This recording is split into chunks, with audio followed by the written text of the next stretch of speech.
What is up, everyone? Welcome back to another episode of REV Bookclub. I am Josh, alongside the lovely Soul. Soul, how are we doing? Long time no see. It's only been like 2 days. I know, right? Yeah, I have thoughts on this, but I just finished. I'm not okay. So obviously we're going to, as we go through every structure of the show, we will do our non-spoilers and then go through each chapter, tell us our thoughts on it. So this is the non-spoiler part. So we're not going to spoil anything. We're just going to give our overall reviews. For me, this book was not for me. It's a character piece, and it was just like an everyday life. The Wolf's Den is not about wolves. Far from it. It is my favorite animal. And I was like, oh, I'm excited. And then they started going, and I'm like, oh, it's about a brothel in Pompeii. And that's it. I mean, it's kind of it. But it's about the characters within the brothel in their everyday lives and being a prostitute in Pompeii is a hard life. I mean, they're basically slaves. So they get sold to a brothel, and that's your thing. And it's just not, and it just felt like I was waiting for, the twist or anything like that. And there really wasn't much twisting going on. There wasn't like that overlying secret, like those, plot-driven books are, where it's like, okay, there's something hidden. Someone's not telling me the story. I went for the big reveal. And there really wasn't many reveals other than the fact that every dude that they encountered, guess what? The guys that go to brothels are pieces of shit. Who knew? So, yeah, that's my overall thoughts. Not for me. That's okay. That's why we do these things, is to experience different books. Some of them are for us, and some of them aren't. This one's just not for me. I think I liked the book more than you. And I want to say this when you're pissed off at an ending, but not because it's a bad ending, but because something happens to a character that you loved in the story. Right. And so we will get to that in the spoiler section. This is very slice of life. It is a character study. It is not really that plot driven. There is a plot, but it's kind of like in the background. It's more of what is the daily lives of these women, and in that you are getting the themes. You're getting the themes of like friendship. You're getting the themes of what it's like to be a slave, what it's like to be someone that works in a brothel. You're getting there's a lot of trigger warnings, a lot of sexual violence in this. It's a hard read. It is a hard read. It will, not that this lovely man right next to me, great guy, but like when you're reading this book in the middle of it, you're like, and this is why we hate men. I don't hate all men. The ones that go to brothels in Pompeii, that's those ones not suck. Great, but not even them. Rufus, I'm not too happy with Rufus either. But we'll get into that. Yeah. So I don't know where I would rate this. I have to think on it because I literally finished the book today. But yeah, lots of feelings. Yeah, and this is the first of a series too. So the ending of the book left you, like you said, just kind of waiting for there's more story to tell. Whereas the other books that we've read have kind of like, this is the ending. This is what we got. This is a standalone book. This was not a standalone book. But this one obviously was my least favorite of the ones that we've done so far. But like I said, I realized character pieces, at least this one's not for me. But that's okay. We've got Gift Taylor. Talk about those pages. What's up, Gift? So shall we get into it? Let's get into it. So this is your spoiler warning. If you care about spoilers, leave, go read the book, come back. If you don't care about spoilers or you have read the book, thank you for being here with us. And we enjoy your company, and let's get right to it. So we're going to break this down chapter by chapter. There's some chapters that have more stuff in it, some that it's going to be very small. But starting off chapter 1, we're on Pompeii. It's February 74 AD. For those who don't know, Pompeii gets destroyed in the year 79. Right. So this is 5 years before the destruction of Pompeii. So we meet Amara, and she is, I'm going to use the words that are in this book. I know that there's more PC terms now, but just based off the book. She's called a brothel whore. So, like, I don't want to use those terms, but that's the terms. We've had a good channel so far. We're now canceled. I know. We had a good run. Canceled. And she's one of Felix's she-wolves. The story starts out with Amara and the other brothel whores bathing in a pool when an older woman calls for all of Felix's ladies to get out of the pool and get dressed quickly because the girls getting forced out of the pool. I wrote this phonetically, triso. It's like written like trio. It looks like it, but I was like, pronounced like trio or something. It was because just so you know, guys, she reads, I listen. So I listen to the audiobook. So I listened to the audiobook. Yeah, there was triso. Okay. And Balbus get into a fight until being stopped by Vibo. We meet Amara's companions like Dido, who is new to slavery and traveled to Pompeii with Amara after Felix bought them at the slave market. We also meet Victoria, who is the only one of Felix's 5 women born in Pompeii, and although she is a slave, she owns the place in a way that none of the others ever will. And then we also meet Paris, who works at the brothel. Amara used to feel sorry for him, but remarks that he has never shown any indication of friendship towards the she-wolves, and Amara later calls him wretched. So thoughts on this opening chapter? Well, thoughts on Drunken Prayer joining us. What's up, buddy? Yeah, I'm sorry, Pompeii. Yeah, it's gone. They've written a gajillion books and 1,700 documentaries about it. So, spoiler alert, it's not there anymore on it. But the first thing that came to mind was the fact that our main character is named Amara, and she is a prostitute in a brothel, and and Honora just won Best Picture, and she kind of lived that type of life. So I kind of thought that was kind of crazy how Amara and Honora kind of have that same, very similar names. And they're both very mentally strong, at least throughout this book. Amara always comes out to being like the one that always has to stay strong for the rest of the other women. At least it's what it came across to me. Mm-hmm. And Honora kind of came across that way, at least with her friends. And then she always had that rival, but go watch that movie. It's good. But thoughts on the opening chapter, it's your typical, just like, here's your setting. We're in Pompeii. Here's the other characters. Felix is going to be an asshole because he's the pimp or whatever you want to call it. And they only call it pimp in the thing. And you realize that Amara is the one that all the women, at least at this point, kind of lean to. So we go into chapter 2. Amara and Victoria enter Felix's apartment, and he's angrily and sarcastically says, quote, "That was a quick orgy. The rich boys couldn't keep it up for long then, but they paid you double, of course. That's what you're here to tell me, isn't it, my darling? How much money you made?" Right.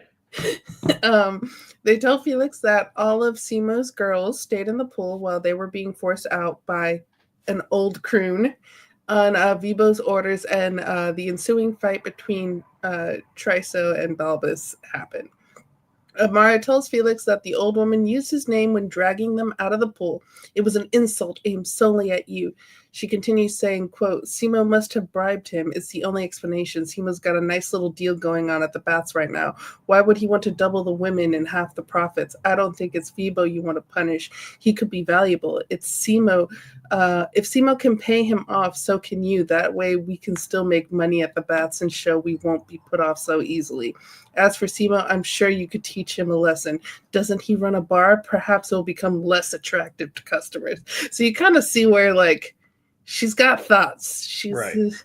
The worst of Felix's anger had passed, and he responds with, "Our friend Simo's been bragging he sells the best cunt. So you need to show Vibo he's talking shit. Vibo gets to fuck you whenever he likes, however he likes, no charge, all part of the service. If you're not his favorite girls after that, I'll know why." So you also get a feeling of Felix here in the book. When we meet Fabia, who used to work as a she-wolf before she grew too old, and she's actually Paris's mother. And Fabia barely earns her keep, but Felix has not thrown her out of the streets to fend for herself. And Amara and Victoria brief the other girls that Vibo is on his way, and a comment is made that Amara and Dido haven't had him yet. and that he is the worst. The girls go to a bar run by Zoskali, who is originally from Ethiopia, and Victoria and Cressa find men at the bar to take back to the brothel easily. We also meet Nicandrus, who works at the bar and has a thing for Dido.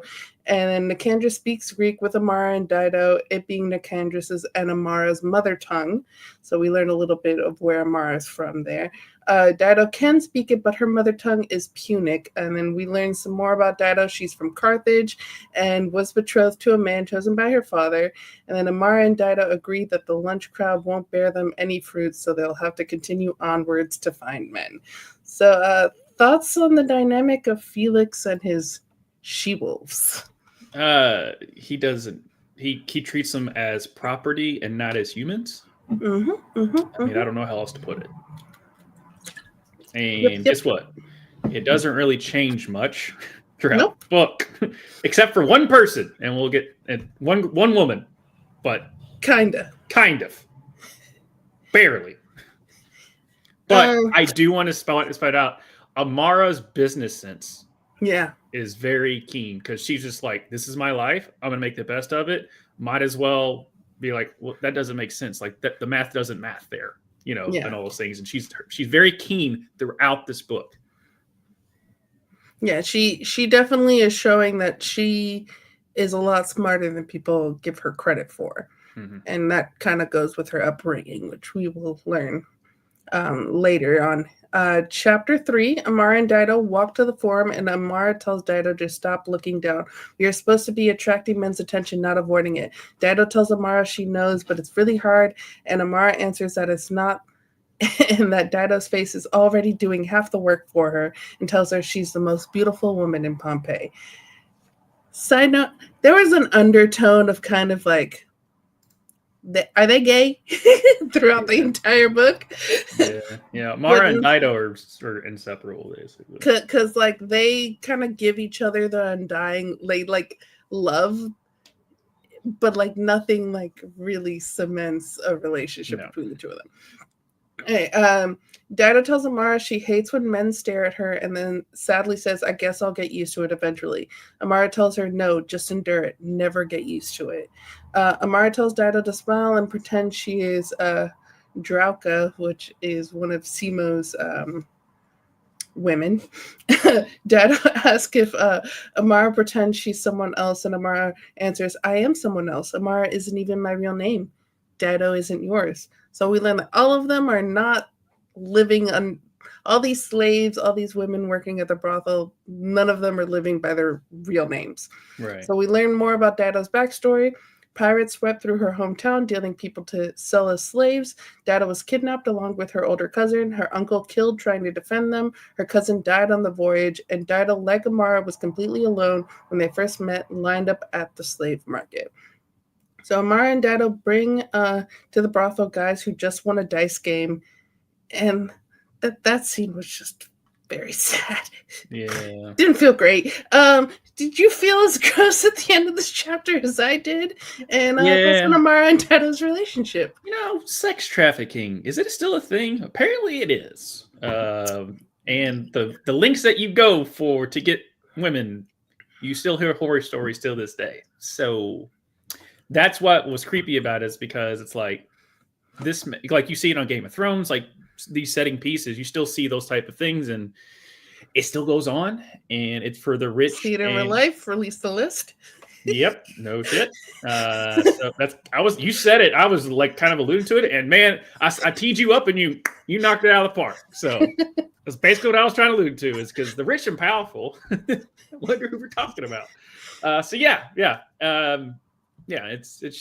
gross in the fact that it's still going on. Yeah. So we go, chapter 4. That night, Amara could barely sleep from anger, and when she woke up the next morning, her eyes were wet and red from tears. We get a moment of the girls together the morning after, and the beginning of a romance in this chapter. So Cressa asks, were they shits? And Dido answers that they broke the lamps and frightened her.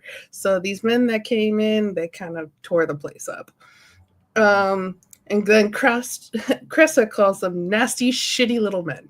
Which I agree, Cressa. I agree with you. We then get Victoria making fun of one of the men from the night before, calling him Mr. Garlic Farticus. So that was pretty funny. With the shard from the broken lamp, Victoria then graffitis the wall with the phrase, "Thrust slowly so the smelly idiot will be better next time." Berenice then reveals that she has a lover and his name is Gallus, and Gallus works at the brothel as well. The rest of the girls have all experienced Gallus before and laugh at Berenice, telling her he's a terrible lay. Well, it's me he loves. He told me he would buy my freedom one day. He loves me. He's going to marry me, so I don't have to do this anymore. He's really kind and loving and gentle and caring. He even asked what I wanted. So that's what Berenice is very much in love throughout this entire book. Yeah. Berenice, like, spoiler alert, every time I'm like, okay, that's cool. And then like 4 chapters later, Bernice and Gallus, I'm like, can we move on? I know. It's like pretty much the same thing. Like nothing moves forward with that relationship in this entire book. And Victoria's as tired of it as we are. Berenice then reveals that she's fucking Gallus for free, and Victoria warns her that he needs to pay as to not upset Felix. Mara then goes off to buy new lamps and meets a slave named Menander, who is also Greek and works at the pottery shop. Usually slaves don't ask each other about their past without invitation, but Amara asks him, "What happened? Why are you here?" He answers that his family ran out of money and he was the last thing to sell. Amara wants to tell him that she understands that the story of her life is the same, but she can't find the words. Instead, she speaks of her master and he tells her that he understands. Menander's owner walks into the shop and at first greets Amara as a customer, but after recognizing her, he is one of Victoria's regulars at the Wolf Den. He changes his demeanor and it kind of pisses off Amara. It's just like, once you find out what my occupation is when you start getting treated not great. She buys the lamps and then walks out of the store angrily. So thoughts on the familial ties the girls have to one another in the Wolf Den, thoughts on Amara's rightful anger, thoughts on meeting Menander for the first time. You knew they had to be close because they're all they have. Like, I guess, and you notice that throughout the book. Obviously, Amara and Dido are connected at the hip, and you know, Berenice is just upset. Typically, it's the other way around, where the guy, it's like, you know, going to the strip club, and it's like the stripper doesn't love you, you know, that whole thing. But this one's around. Berenice is because in this situation they're slaves, and you can buy them to basically pay a certain lump fee, and then they're yours. Like, you can buy them off there. So maybe Berenice is like, Gallus loves me, so and she said, I think she says throughout the book, like, he can buy me, like he's gonna buy me. And they're like, no, it's a pipe dream. Like, just stop it.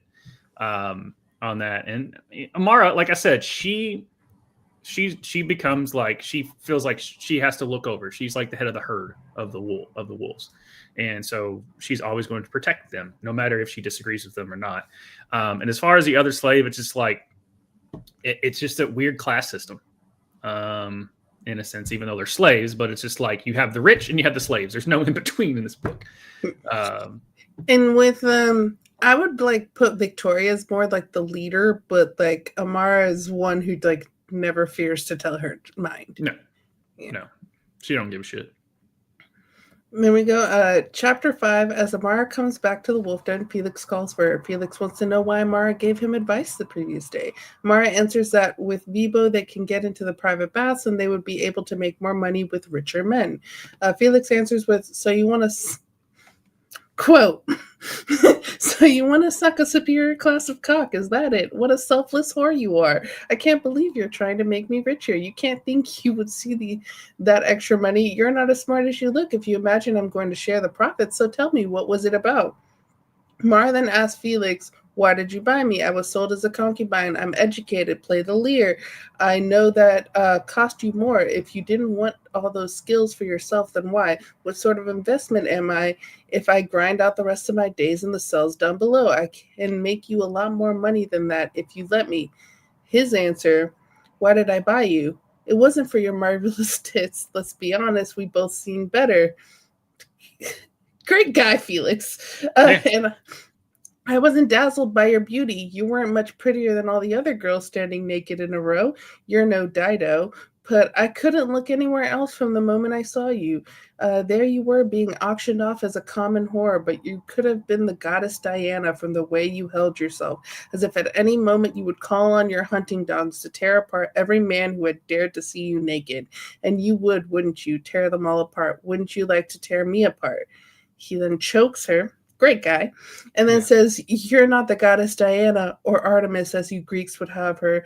You are a common whore, even if you do play the lyre. He then pushes her to the floor and says, I own you. Don't you ever think you are cleverer than me. So thoughts on the interaction there? Because Felix knows Amara's right, but he has to hold steady on his position. Yeah. That's what I got from it, is the fact that he was like, blah, blah, blah. And she basically called him out saying that you could have made more money. And then once he realized it, he just gaslit the shit out of her and then got physical. Yeah. He's angry that someone else thought about it. Yep. He didn't think about it. And she was like, well, I'm smart. And he just then turns it and goes, he bought her because she's smart. that like, that's why he did. But he had to gaslight her and show his dominance. He bought her for control too, because she were like a lot of these women, other than like all the women in the brothel, other than Dido and Amara, all of them were born into slavery. They're the only two that were not. They were born free. And so I think there's a part of that power to like overpower someone who knows what it is to be free. Right. So I think the power attracted him. The like, you stood there like, where like if you're born into slavery from like day one, you're treated like a slave. You're not going to have your head held high in the same way as someone who used to be free. Right. I get you. And go into chapter 6, we learn that Cressa is a mother and had a little boy named Cosmus, who Felix sold when he was 3. Cressa locked herself up for days screaming, and when she came back down to the pleasure den, she never spoke of Cosmus again. When wondering how Cressa could be so kind after losing her son like that, Victoria says that it's probably why Cressa drinks so much, and then says, that's why I always use my herbs at the end of the night, kill off everything inside before it can take hold. And I was like, Victoria saying, because I got high. Yeah, basically. Basically. We learn more about Amara's past. She was a doctor's daughter. Her father died. Her mother struggled for a few years, helped out by family. Her cousin, their main protector, died and they had to sell everything they owned. It was too late to marry her off, no dowry to start with, but by then they were destitute. Her mother sold her to a local man named Creams, thinking she would be safe, and then his wife got jealous of Amara and he sold her off. So that's why Amara is where she is now. Gotcha. Berenice left during the conversation of Amara's past, and now the girls are looking for her because it's not safe to walk alone as a woman. They hear a woman screaming and find her trying to fend off 2 men. They all start yelling, and people open the doors to see what is going on, and the men leave after throwing a coin to the ground. As Berenice goes to pick up the coin, Victoria comes over to her and slaps her, saying, what the fuck were you doing? Berenice answers that it was just one customer, but then his friend tried to get in for free. Dido tells Berenice that she could have been killed, and Berenice answers that she did it for Gallus and that she doesn't want him getting in trouble for not paying. After they all gape at her, she answers, he loves me. Victoria tells Berenice, of all the whores in the world, you are the only one stupid enough to pay your own customer. So thoughts on learning Amara's backstory? Thoughts on Berenice? So just to kind of go back to like, they're why both tragic. Dido and Amara's stories are both different on how they got there. Yeah. It was like, unfortunately, just people died around Amara, and so there was she fell on hard times because there's no other. She didn't have any other support.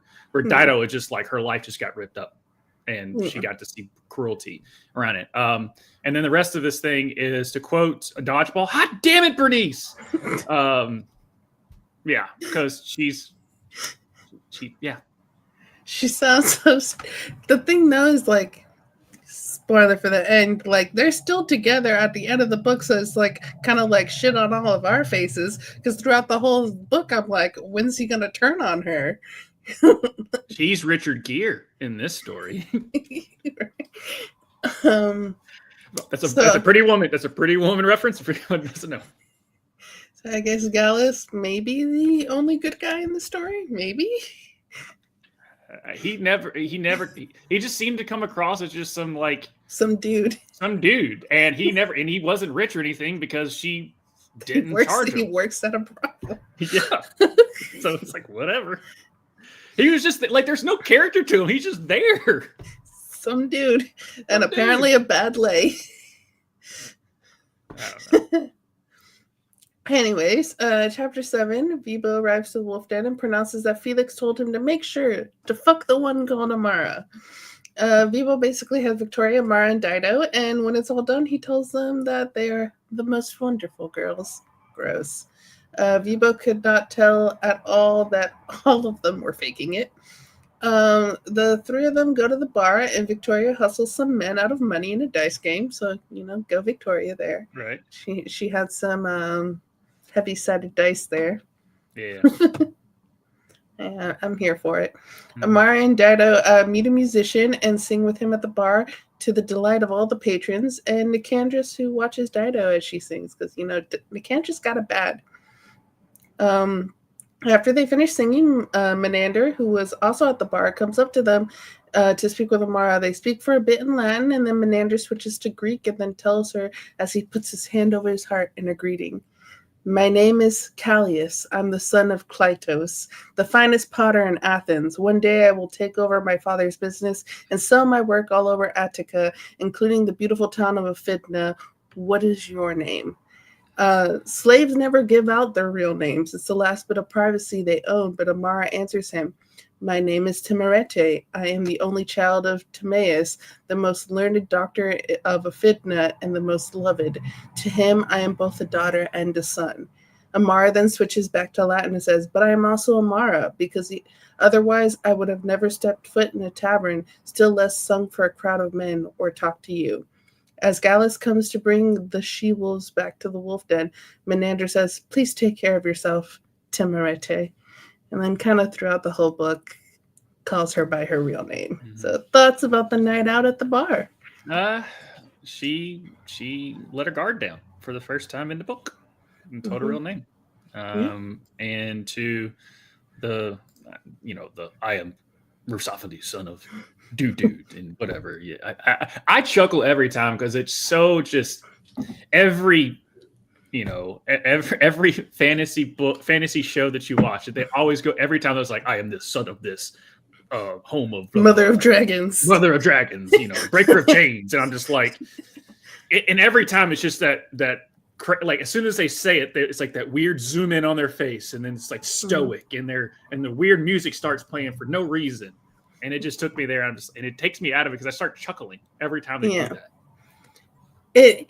It was funny, but in the moment, it's really sweet. The way I view it is because they're telling each other, this was our story. This would be our story if we weren't sold into slavery. Right. He would be a potter in Athens. She would still be in Aphidna. Right.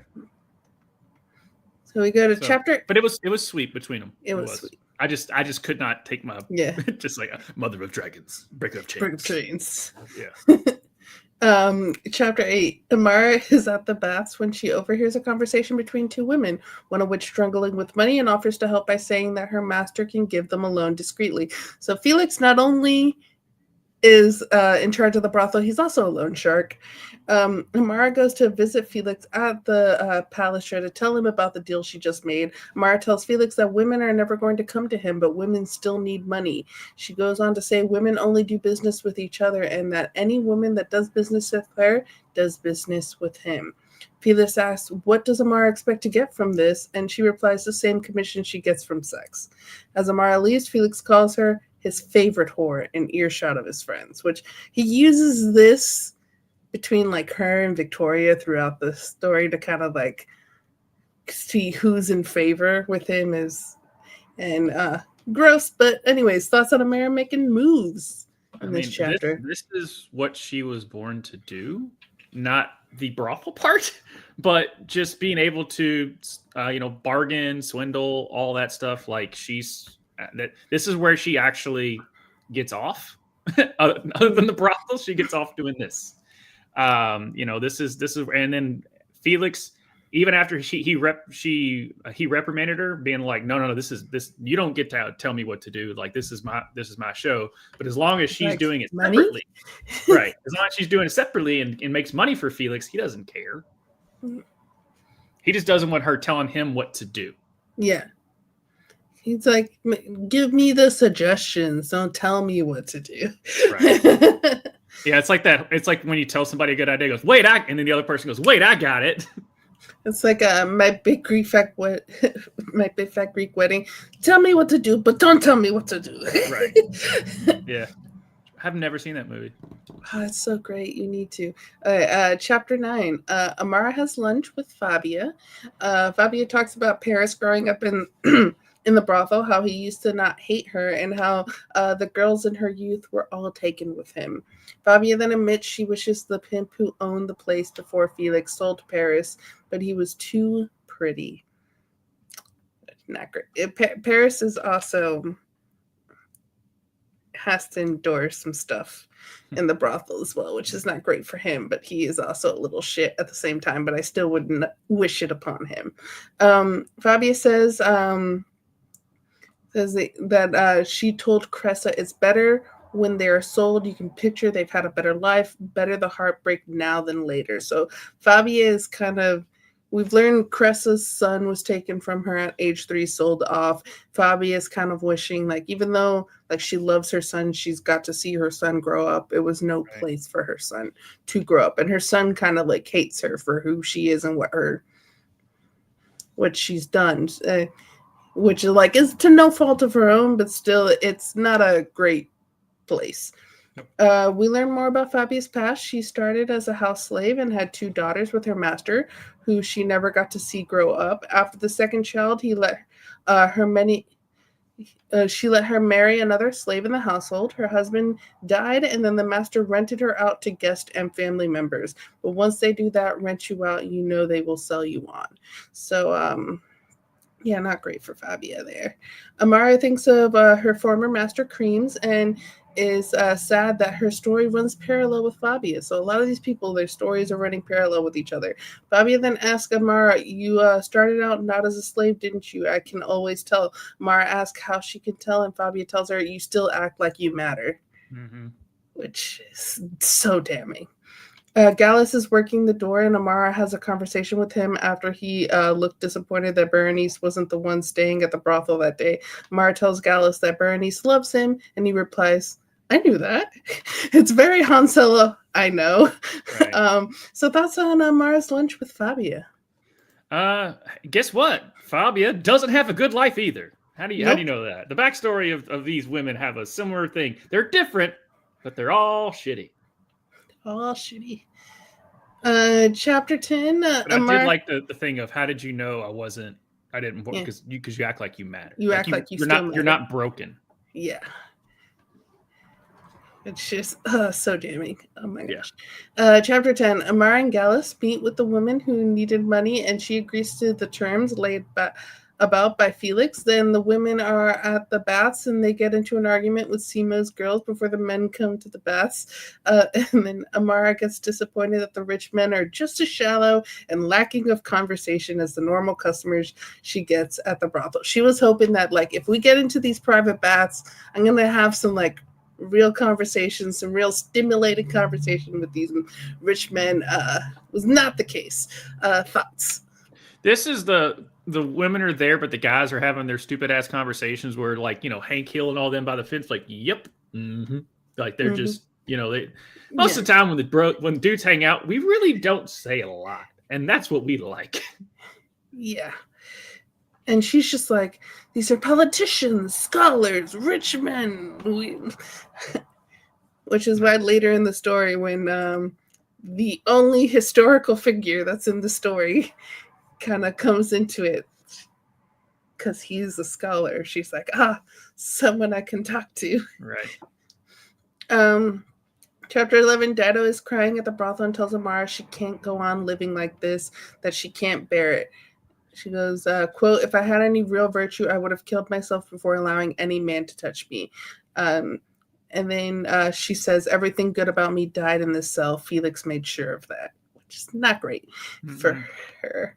Then Amara talks of Felix's cruelty that day from when he called her for sex, and Amara tells her, I wish I could kill him for you. I've imagined it enough times, but I know what happens to slaves who murder their masters. So, like, Amara just has a deep-seated hatred for Felix throughout, and it really fuels her throughout this book. Amara then tells Dido that she is one of the kindest people she knows, and that is why Amara loves her so much. So this is one of, like, the first time you see Amara tell her, like, I love you, and she says it all throughout the book. And I'm like, what type of love? You're, like, really pronouncing this love for her all the time. Thought there was going to be some gay stuff here. There wasn't. Mara tells Dido her deal that she has made with Felix, saying she's not proud of it, but either we choose to stay alive or we give up, and if it's living we choose, then we do whatever it takes. Amara then tells Dido she's strong, and then we learn some more about Dido's past. She didn't want to marry the husband her father picked for her. She had been complaining about him before the pirates attacked. Until then, being tied to an ugly man who sold cheese was the worst thing she could imagine, and Dido blames herself for the pirates attacking, thinking she brought bad luck to her family. So not only is she's living with the fact that she is no longer a slave, she blames herself, even though it is not her fault.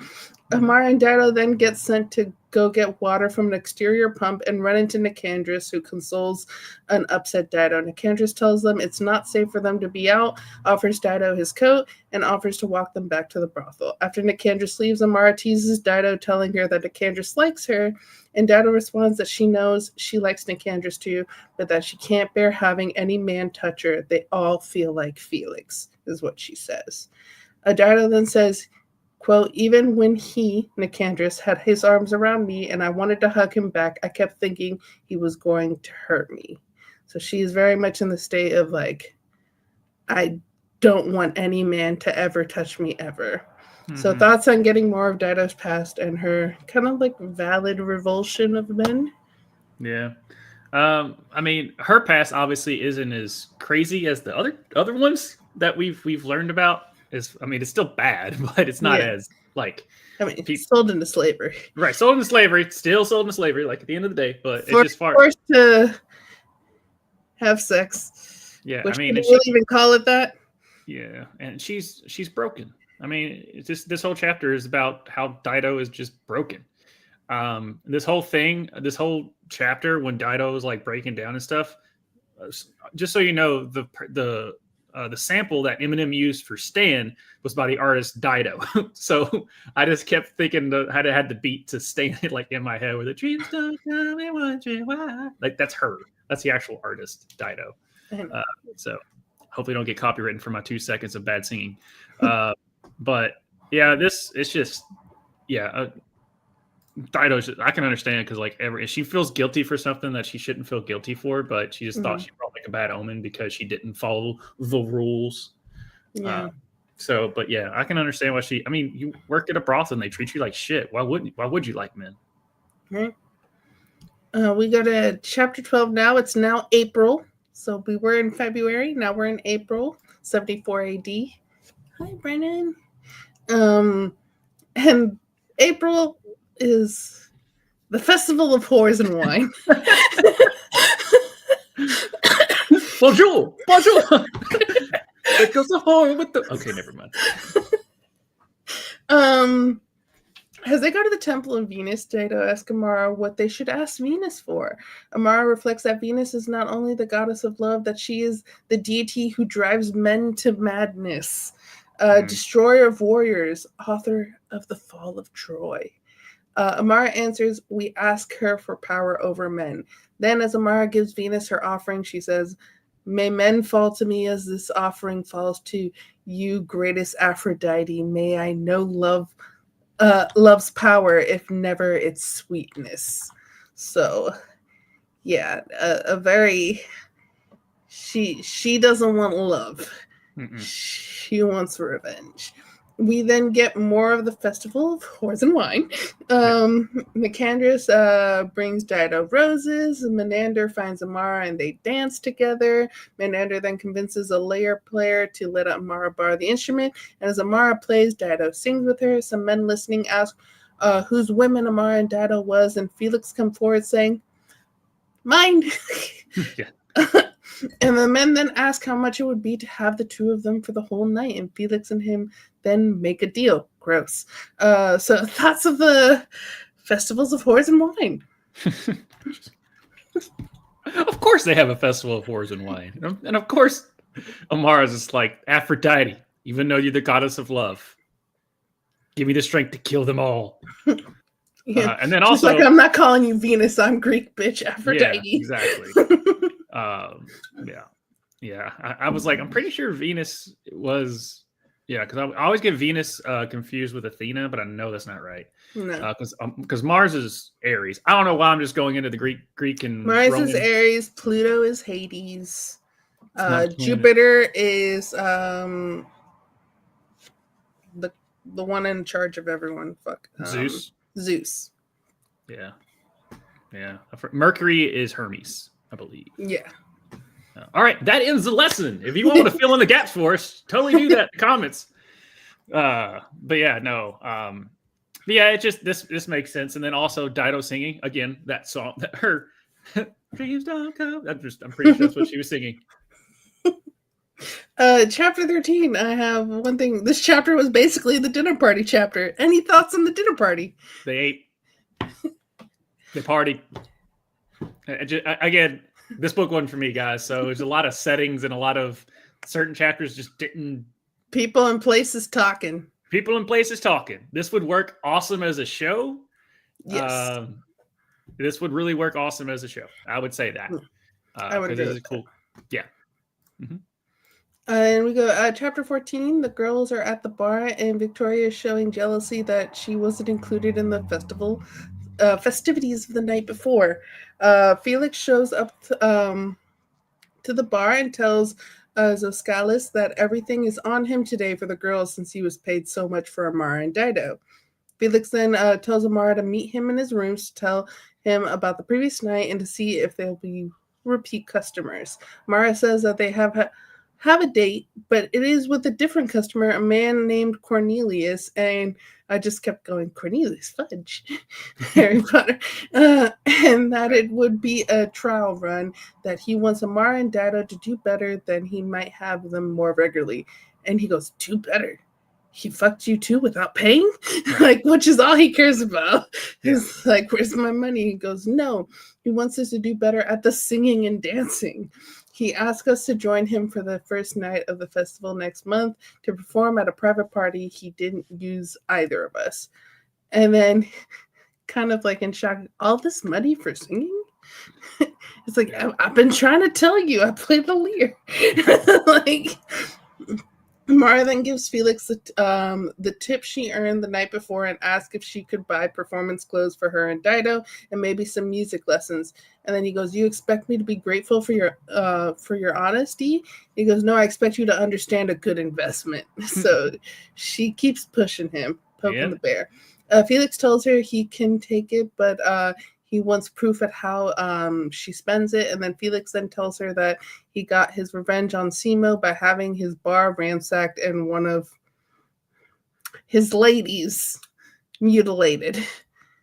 Not great. Amara is in shock and horror. Amara and Dido go shopping for new clothes, and on their way back to the brothel, they pass by the Potter's place, and Menander walks outside to greet them.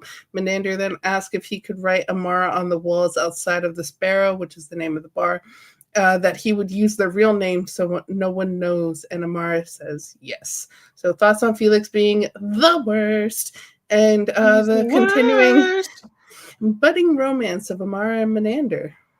I mean, just when you just how Felix is so dumb, and this dude's got to have Napoleon complex or something. Like he always has to be right. And anytime you come up with a good idea, he has to belittle you because he didn't come, like we were belittling before, just come up with it first, and it's just he wants power, man. Yeah. And so does Amara, though. She just wants to find different ways.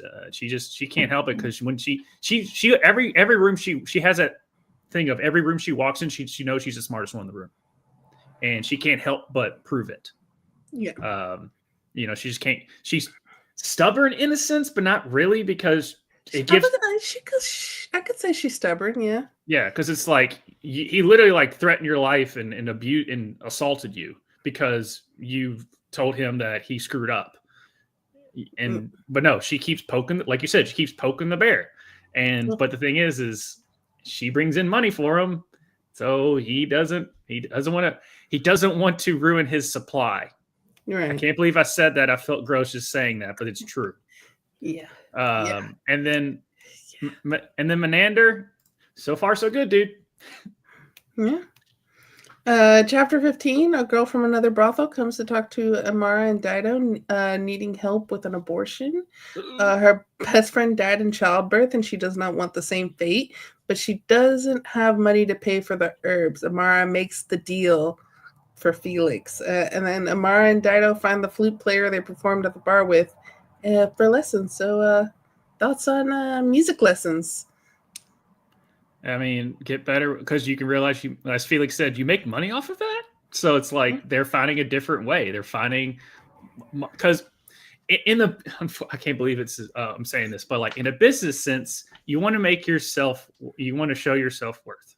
And so it's called job security, basically, in the situation. So if they can do more things to make themselves more valuable to Felix at this point, even though he's a stubborn douchebag, they will do that. And if someone's offering to give them lessons, because that was always the whole thing. I'm like, you're getting tips. What do you do with those tips other than like you're slaved, right? So it's like, and I get it, but it's still just like Simo lets his girls, who are also slaves, keep their tips, whereas like Felix, no, all the tips go to him. Right. So you could be like, oh, I'm tipping this person, unless you're getting like Victoria gets like perfumes and other stuff like that. Like Felix is not going to take that. No. Chapter 16, I literally wrote, this chapter was the party at Cornelius's. Any thoughts? They partied, man. Partied. Yeah. Chapter 17, Amara wakes up the next morning in Felix's bed and remembers the last part of the night before. Gallus taking her home alone because Dido was still entertaining. Mm-hmm. Her going up to Felix's apartments to hand over the money. Felix getting turned on for how much money they made. Gross. And them having sex at a late hour, making it seem more intimate than when he normally fucks them, which is like in the middle of the day. Amara is having complicated feelings. She hates Felix because he's the worst. But she enjoys the power she has recently gained with him.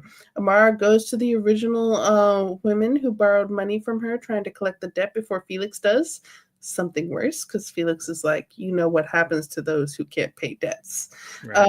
And so after collecting the women's, her ring, which was her mother's, she realizes that she sounded just like Felix in the negotiations. So thoughts on Amara turning somewhat into Felix? Like I said, she gets off on that. I mean, we've learned that from the beginning, when she could just go about her life, helping Dido, go meet, I forget his name all the time. The guy that works at the pottery place. Menander. Yeah, she can just go hang out with Menander, Dido, protect Dido, making sure she doesn't flip out, just help out around. But she gets off on negotiations and business and all of that. And so she wants to make money to buy her freedom. Right. So, I know those people out there that will do, you will not stop them from achieving their goal. And that is Amara. She's very headstrong. Headstrong but when you're so headstrong, sometimes you can be stubborn, but that's okay. She knows the risk, or else she wouldn't keep doing it. And that's why I kind of was like, but I like this side of Amara. I'm sorry. It's just I do too. So yeah, is she? I would say she's morally gray. Like in real life, right. Would I want to be friends with her? Probably not. But as a character in the story, I kind of like. It's kind of. You respect the hustle. It's kind of like, okay, and when we talked about Game of Thrones a little earlier when you're like thinking of like Arya, and everyone loves Arya. Arya is such a badass. But low-key, Arya genocided a family, like completely killed an entire family. Mhm. Like, and she's went kind of on a murderous spree. That's not great. Yep. She's a badass, But we still love her. We still love her. She's a badass. I think we're not going to talk about the ending of what's Arya going to do? Fuck off to some other distant land. Okay, thank you for that. That was a great. Apparently, she was the prince that was promised, but you know, whatever. Not Danny or John. Okay, we'll move on. Chapter 18. Music lesson time. Awesome. So as Dinah sings, Amara realizes there is no one else in the world she loves more. So she doesn't say that out loud, but she thinks that, and that's again where I'm like, there's no one else in the world I love more than the person.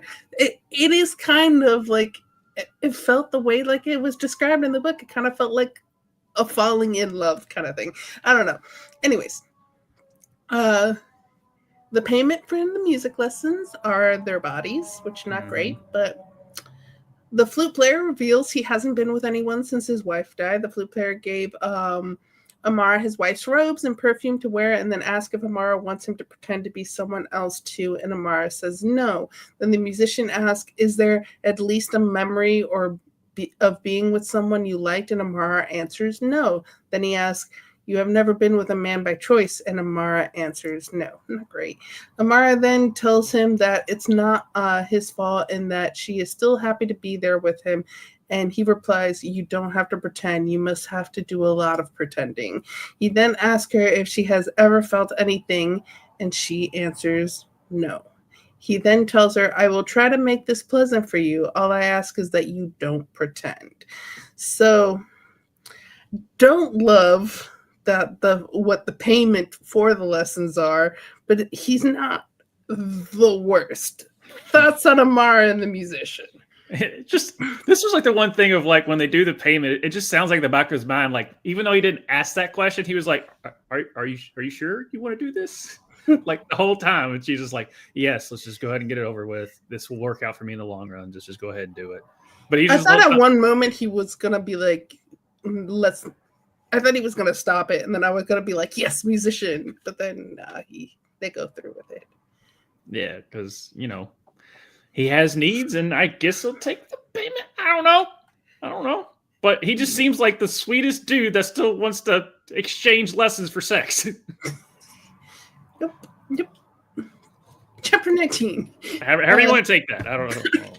But that's exactly what happened. Because like he felt so caring, but yet, all right, now okay, cool. Now we're gonna do the thing. Okay. Yeah. And because he was kind about it, like she holds him in higher esteem than like the other men that she's been with, which again, not great. Chapter 19. Bernice tells the girls that Gallus slapped her the night before in anger, telling her that she enjoys her job too much, which I was just like, could Bernice stop? Amara then tells the girls about her previous night and how the musician made an effort. Bernie says that it makes a difference when a man makes the effort, and Dado answers, it's never any different. Dado's very much in the like, fuck all men, in that, like, in the way you think. Victoria then says, you can't rely on the man to give you any pleasure. You just have to do what you like and then take them along. I would say just don't take Victoria's advice if you're watching this here. Dado asks, what if you don't like any of it? Victoria makes a joke and they all laugh, and then Paris enters the room being an ass, angrily saying, what's all the laughing about? Victoria makes fun of him and he punches her in the face. Bernice leaps onto his back, clawing at his arms. Amara and Dado scramble to stand in front of Victoria and scream at Paris to stop. Paris tries to dislodge Bernice, but she's clinging by his neck. Cressa then runs into the room and tries to get Bernice off of Paris before she strangles him to death. Felix then comes in yelling, what the fuck is going on? And everyone stops. Amari tells Felix that Paris hit Victoria in the face. One rule at the Wolf Den is that no one is allowed to mark the girls' faces. And then Felix yells at Paris to leave and then yells at Victoria to mind her mouth. Thoughts? All right. For one thing, Bernice and Gallus, I think, is the first toxic relationship in the history of mankind. Just for historical purposes, that or Adam and Eve. I don't know. You go what you want on that. And then the whole thing is like, yeah, Felix, step up. Fuck you again. just when I thought you at least somewhat had an ounce of humanity in you. No, it's all about power. He's an interesting dude. But yeah, not a great dude, but an interesting one. Chapter 20, it's now July, so we've moved forward in the calendar in 74 AD. The 1st of July is the day the town's new elected officials take office, and it's also the day free games are held to celebrate it. Amara meets Menander in secret. Menander asks her if her father would have liked him, and Amara answers truthfully, I don't know. Menander steals a kiss from her, and Amara thinks, this is what it's supposed to feel like, which it's sad. Yeah. But anyways, Menander asks Amara if she's okay because she has started to shake, and then she answers, you get used to having nothing, don't you? And then suddenly to have something, to feel something. He answers, it's happy sad. She answers, yes, because nothing belongs to you, not even the happiness. And then he answers, even slaves own their happiness. Feelings are the only thing we do own. And I know that this afternoon is short, but we have it and we own it. Later, Mara tells him that she wishes she had known him in their other life. And they then have a cute moment complaining about Italian food and how they miss Greek food, and Italian food is not as good as Greek food. And it was really cute. But then their free day has ended and she has to go back to the brothel. This was a very Romeo and Juliet-ish type chapter, because it's a bittersweet chapter because she finally gets to feel something, but then you're just like, oh, your life has been so shitty. You finally felt something, and you didn't realize you could feel this way because your life has been so shitty. And the fact is they're Romeo and Juliet because they can't really be together. Yeah. And we go, chapter 21, Amara and Dado go upstairs to practice their music, and they hear Victoria and Felix having sex. They recognize Victoria's moans, but they then hear something they have never heard before. Sounds of pleasure from Felix. And like Felix has slept with all the women. And apparently none of them other than Victoria has heard sounds of pleasure from him. So take that as you will. After Victoria and Felix is done, they hear Victoria telling Felix, I love you. And they think she's putting on a show. And I was, from that moment, I was like, nope, this is Stockholm Syndrome. And we'll find out later. This is Stockholm Syndrome. It's Beauty and the Beast, dude. Not to ruin that movie, but it's very Stockholm Syndrome. Not this abusive, but still. Yeah, no. Amara and Dado then act as if they have just come upstairs for music practice, loudly opening the door and speaking loudly, kind of just to be like, we're here, after everything ended. And they go quiet in the other room. At the party Amara and Dado are performing at, we get a real historical figure, Pliny the Elder. Amara and Pliny enjoy each other's company, speaking about medicine, and Pliny asks if Amara's master would grant her leave for a week before, because he would like to take her home. She says yes and tells Dado to let Felix know, and follows Pliny home. So thoughts on Victoria and Felix? Thoughts on meeting Pliny the Elder? Yeah, this was the first I was like, oh, this is very, Victoria and Felix are very, very like Belle and the Beast type of relationship. Is like he's kind of trapped her here, but he shows her just an ounce of affection, and she thinks she can fix him and all that other yada yada yada stuff. As far as Pliny the Elder, for those who don't know, you can go on Wikipedia, but I'll read it for you. He was a Roman author, naturalist, scientist, and naval and army commander of the early Roman Empire, and a friend of the emperor Vespasian. I got that.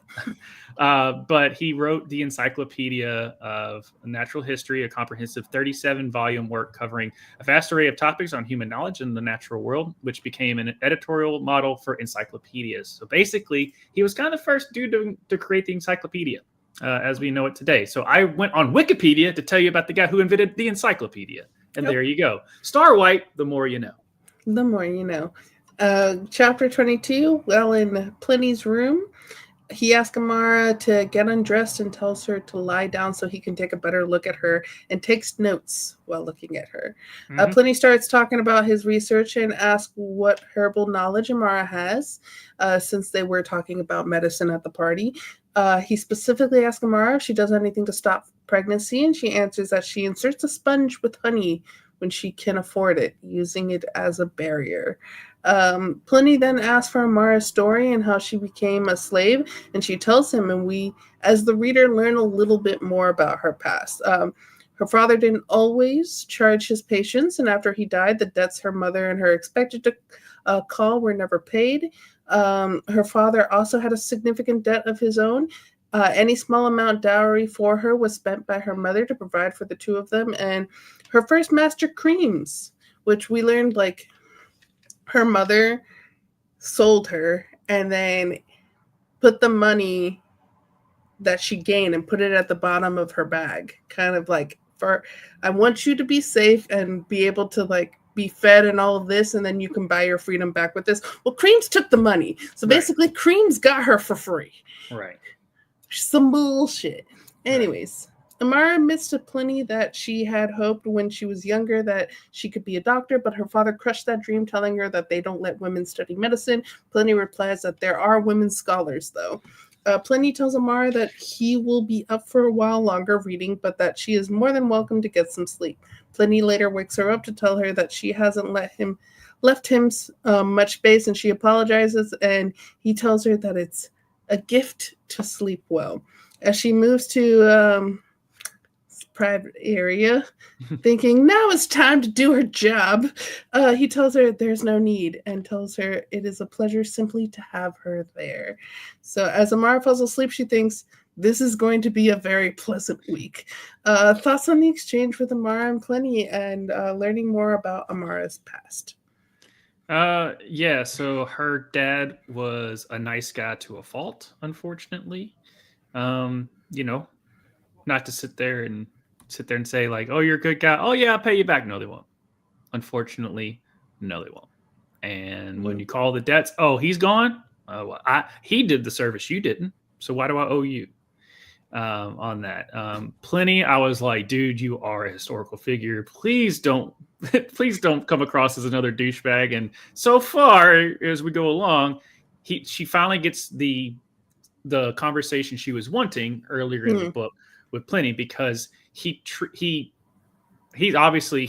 wants to go around and get as much knowledge as he can to create, which we now know is encyclopedia. So he's just trying to ask anyone indifferent, doesn't matter where you are in the totem pole, because you all have a story and you all have knowledge that other people don't. And the fact is that, when she went to do her job, she did her job, which is telling her story and telling how she did things and how she talked about the honey and all that. I'm not going to know that. It was just that when we talk about that part, I don't like, but it was just nice to see a historical figure and how it came to be and how he was able to come up with the first encyclopedias, because he would just go around and just ask people what's up. And like, she thought she was there for one thing and she was there for something else. She thought he was there for pleasure. He was there for knowledge. Yeah. There we go. Chapter 23, Amara wakes up with Pliny playing with her hair. He tells her that he's glad that Amara doesn't dye her hair. He then tells her that she can go to the gardens while he works. Other than a servant bringing her food and refreshments, Amara has the day to herself for leisure and reading. Later, Pliny joins her in the garden, and Amara admits that she has had the happiest of days. Pliny is glad and asks her to read to him. Pliny and her have dinner in the gardens, and he asks her about her thoughts on the book she's reading. This is what Guys, this is what women want you to do. Like, ask them about the books that they're reading. Show interest. Right. As they go to bed, Amara kisses him and he pushes her away. When she responds, I just want to please you, a phrase she has used dozens of times, he answers, you do please me. I like looking at you. I don't feel the need for more. Each day she spends with Pliny, she falls more in love with the life he has. Slowly, she feels her own body return to her. Nobody touches her without her permission, still less with violence. Amara hopes that Pliny would buy her and that if he did, she would ask for him to buy Dido as well. She tries not to think of Menander. After a week, what would be the last dinner, Amara tells him that she would devote her life to him and ask for him to not send her back. And then Pliny says that he cannot accept because he does not have a place for her. And Amara starts to weep. Thoughts on Amara's one good week of her life? Yeah, I mean, this was really nice. And I understood where Pliny comes from because he travels. That's all he does is travel. And it's just him, right? He doesn't, in lack of a better word, he's a nomad. And he doesn't, in his life, this is how his life has been. I mean, obviously, we've only known him for a few chapters, but this is what he does. He comes to a town, gets his knowledge away with whatever his experiences, and then he moves on. And it's not like he just doesn't like her. It's what he does everywhere, and that's just his life. And Pliny, I'm pretty sure, feels, every time he departs with someone, especially in Amara's situation, it's not like he goes away and just like goes, oh, bye guys. Like, no, he probably has a little bit of guilt, at least the way his character is presented. In the and book. We don't know if like he does this in every city or if like Amara is the first, right? That like he's bringing home. We don't know. Right, we don't know, but I thought she was, you're gonna make a guy who created the encyclopedia like historically be like some douchebag. I'm like, I went through his Wikipedia, I never came across as that, but everyone's got their faults, and I guess his fault is the fact that he wants to just be just by himself. He's in the pursuit of knowledge. He's in the pursuit of knowledge, and he doesn't want distractions. And like typically people are like scientists are devoted to certain scientists. They're devoted to their studies, their work. They're married to their work, and they don't want anyone else to distract them. And we've known all those people. Yeah. So that Pliny is. That's really cool. I mean, I enjoy these two chapters. It just sucks that he couldn't take her. Yeah. But then we wouldn't have the rest of the chapters and more character growth. It's like stopping a movie halfway through and they all live ever after. No. There's more shit that's gonna happen. More shit that's gonna happen, yes. Chapter 24, when Amara wakes up in the morning, she apologized for her behavior the night before. Pliny asks Amara for a favor. The nephew of a dear friend is calling on me shortly. If you are willing, I should like you to be a friend to him. Amara asks, a friend? And Pliny answers that all young men need some experience before they get married. Which, that part's a little gross. Yeah. Amara meets Rufus, the nephew, and plays the lyre for him. And she says he says she has a lovely voice. Rufus also asks how she and Pliny met, and Amara tells him the truth. She adds, the Admiral is a man who is interested in the pursuit of knowledge above all else. He does not have the prejudice or assumptions of lesser men, meaning he does not pick up whores at parties for the purpose others might imagine. Rufus asks her how long she's staying, and she answers sadly that she's leaving today. Rufus likes plays and says there's nothing more truthful than a play, but says that comedies are braver somehow. Rufus admits that he envies Amara for being a performer, and Amara thinks how ridiculous it is that a rich man envies her.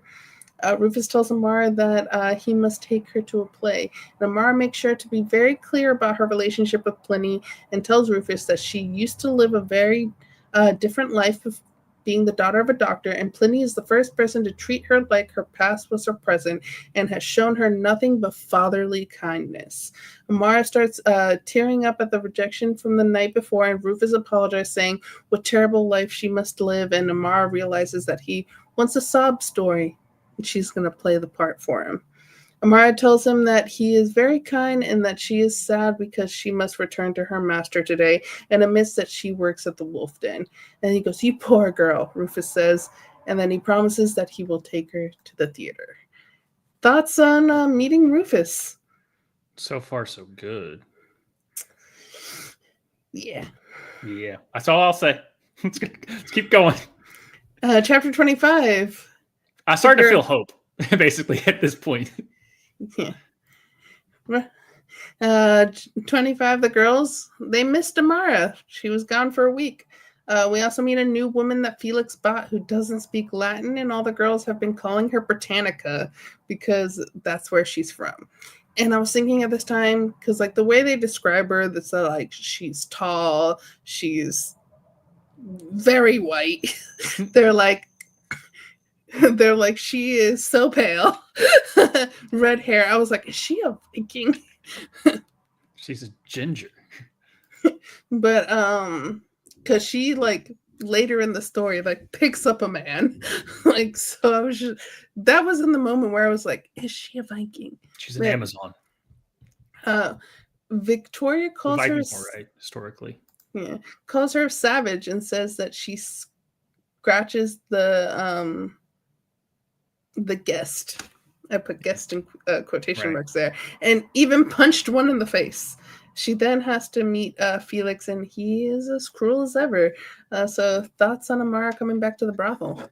Yeah, it's one of those things where if you go on vacation for a week and then come back, it feels like you've been gone for a year. And this is kind of what Amara has gone back. It's like they come back and they've got this new girl, and she's different, doesn't speak Latin, and punches everyone and very rough. And she's just like, she comes, like that gif of Community where he walks in with the pizzas and everything, like the place is on fire and they're like trying to put stuff out. He's like, what happened? I was gone for 2 seconds.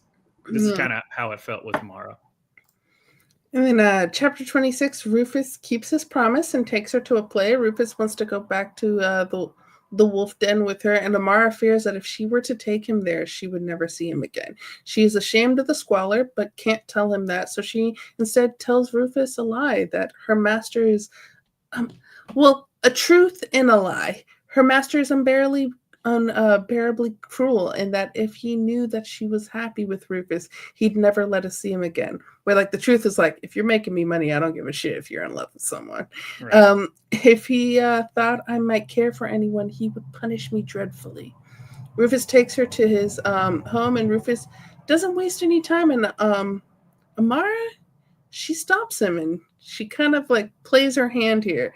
Angrily says, "You presume too much." She goes on to say, "So you thought I was the Admiral's daughter, and then because I'm not, you decided to treat me as a whore. I told you this has not always been my life, that I value kindness and respect, and you show me none." Rufus apologized, and she goes on saying, "Is that what you think, that you can take without asking?" He answers, "No, not at all." And then she goes on, "What about all these plays that mean so much to you? What about love? I have enough clients. I thought you were different. I thought you wanted something else." Turns, "I thought you cared for me." She is hamming it up so much right now. Hamming it up. He apologized and pleads for her to allow him to make it up to her.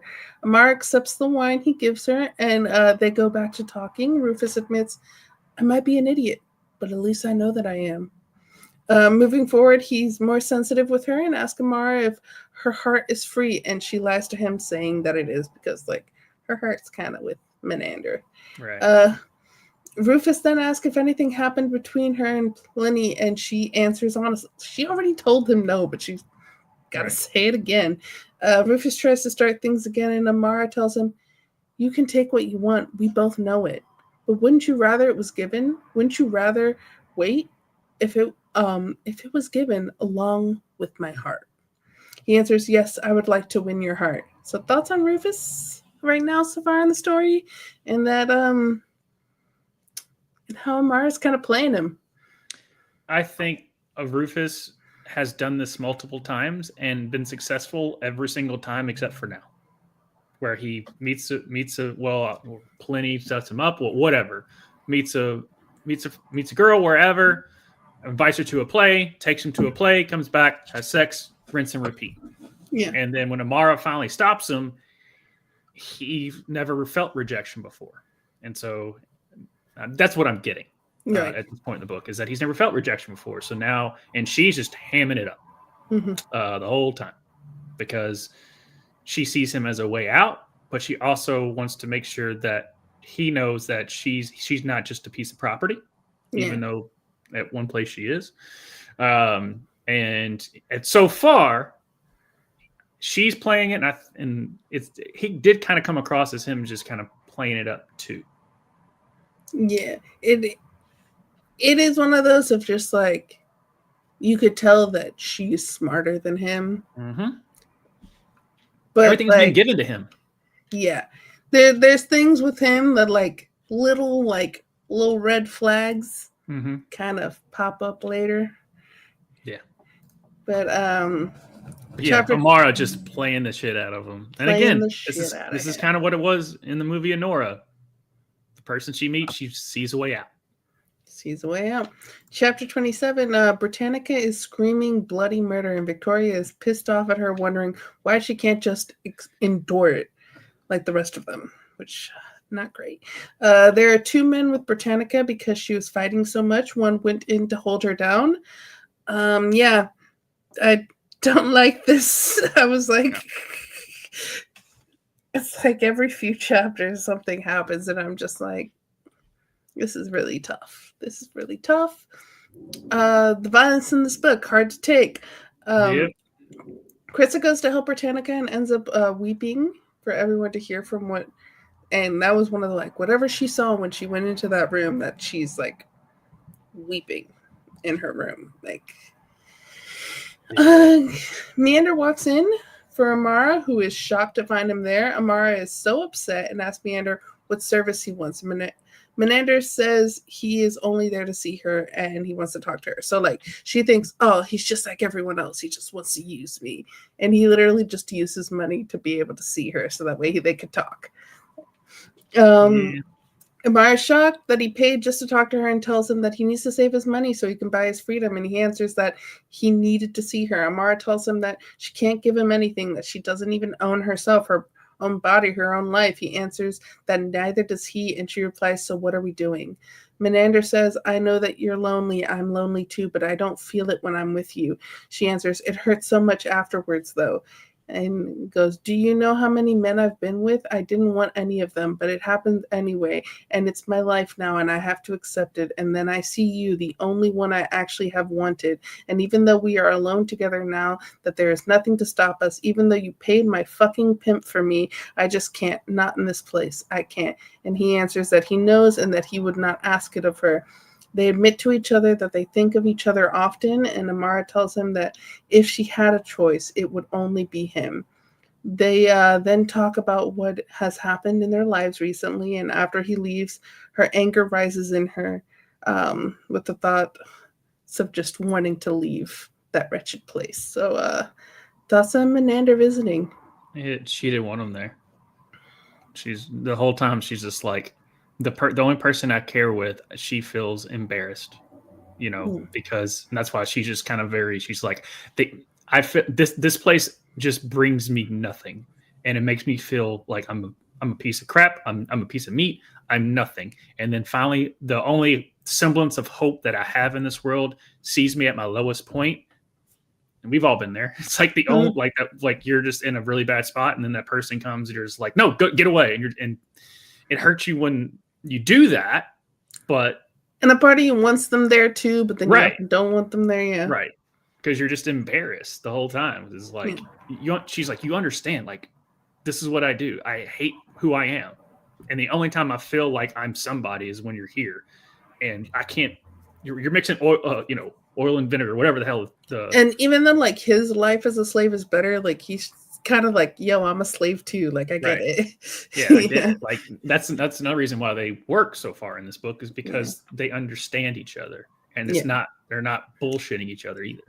And they're both like the same kind of slave too. It's like they were born free, their families lost money, their families then had to sell them off. So it's like twin stories. Yep. between the two of them.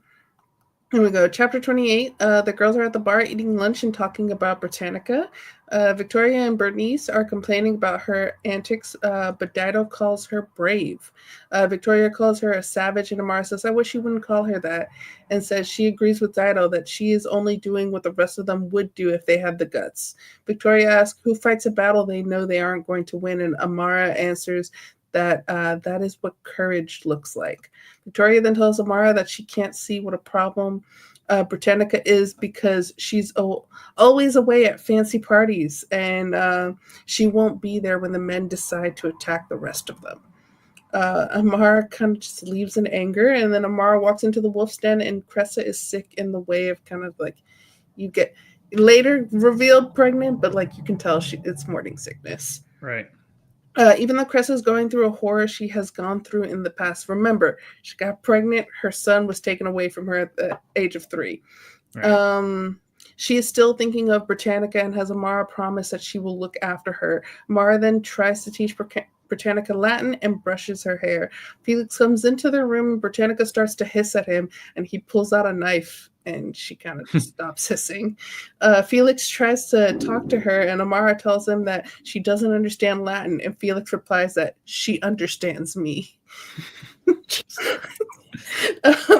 Felix then tells Amara that he got a note from Rufus, who demands that Amara have lodging outside the brothel, and tells Amara that as long as Felix pays the retainer, she will only have to spend 2 nights a week in the brothel. So, like, it's multiple levels.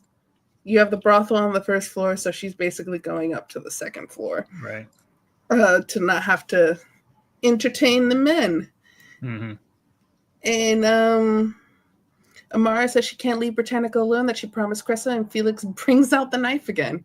Kind of like, go up. And she ends up having to share a room with Paris at the second floor. So she's kind of like, is this better? And right. she's missing her friends. And then Amara meets with a girl she helped with an abortion to find more customers so she doesn't have to sell her body and can do more loan work for Felix. That's her goal, is like, let me do this loan work so I don't have to do the other stuff that I don't want to do. So thoughts on this chapter? Yeah, we see that obviously I felt it was only a matter of time before Amara and Victoria kind of butted heads because they're both headstrong. And Victoria feels like the brothel is her place, and Amara is like, I'm smarter than you, and I'm going to take care of the girls. Even though Victoria is like the head of it, and she's the only, and then and Britannica's jealous too, that like she's going off to parties and Victoria's not. And then also Britannica, why are you hissing at the biggest douchebag known to man?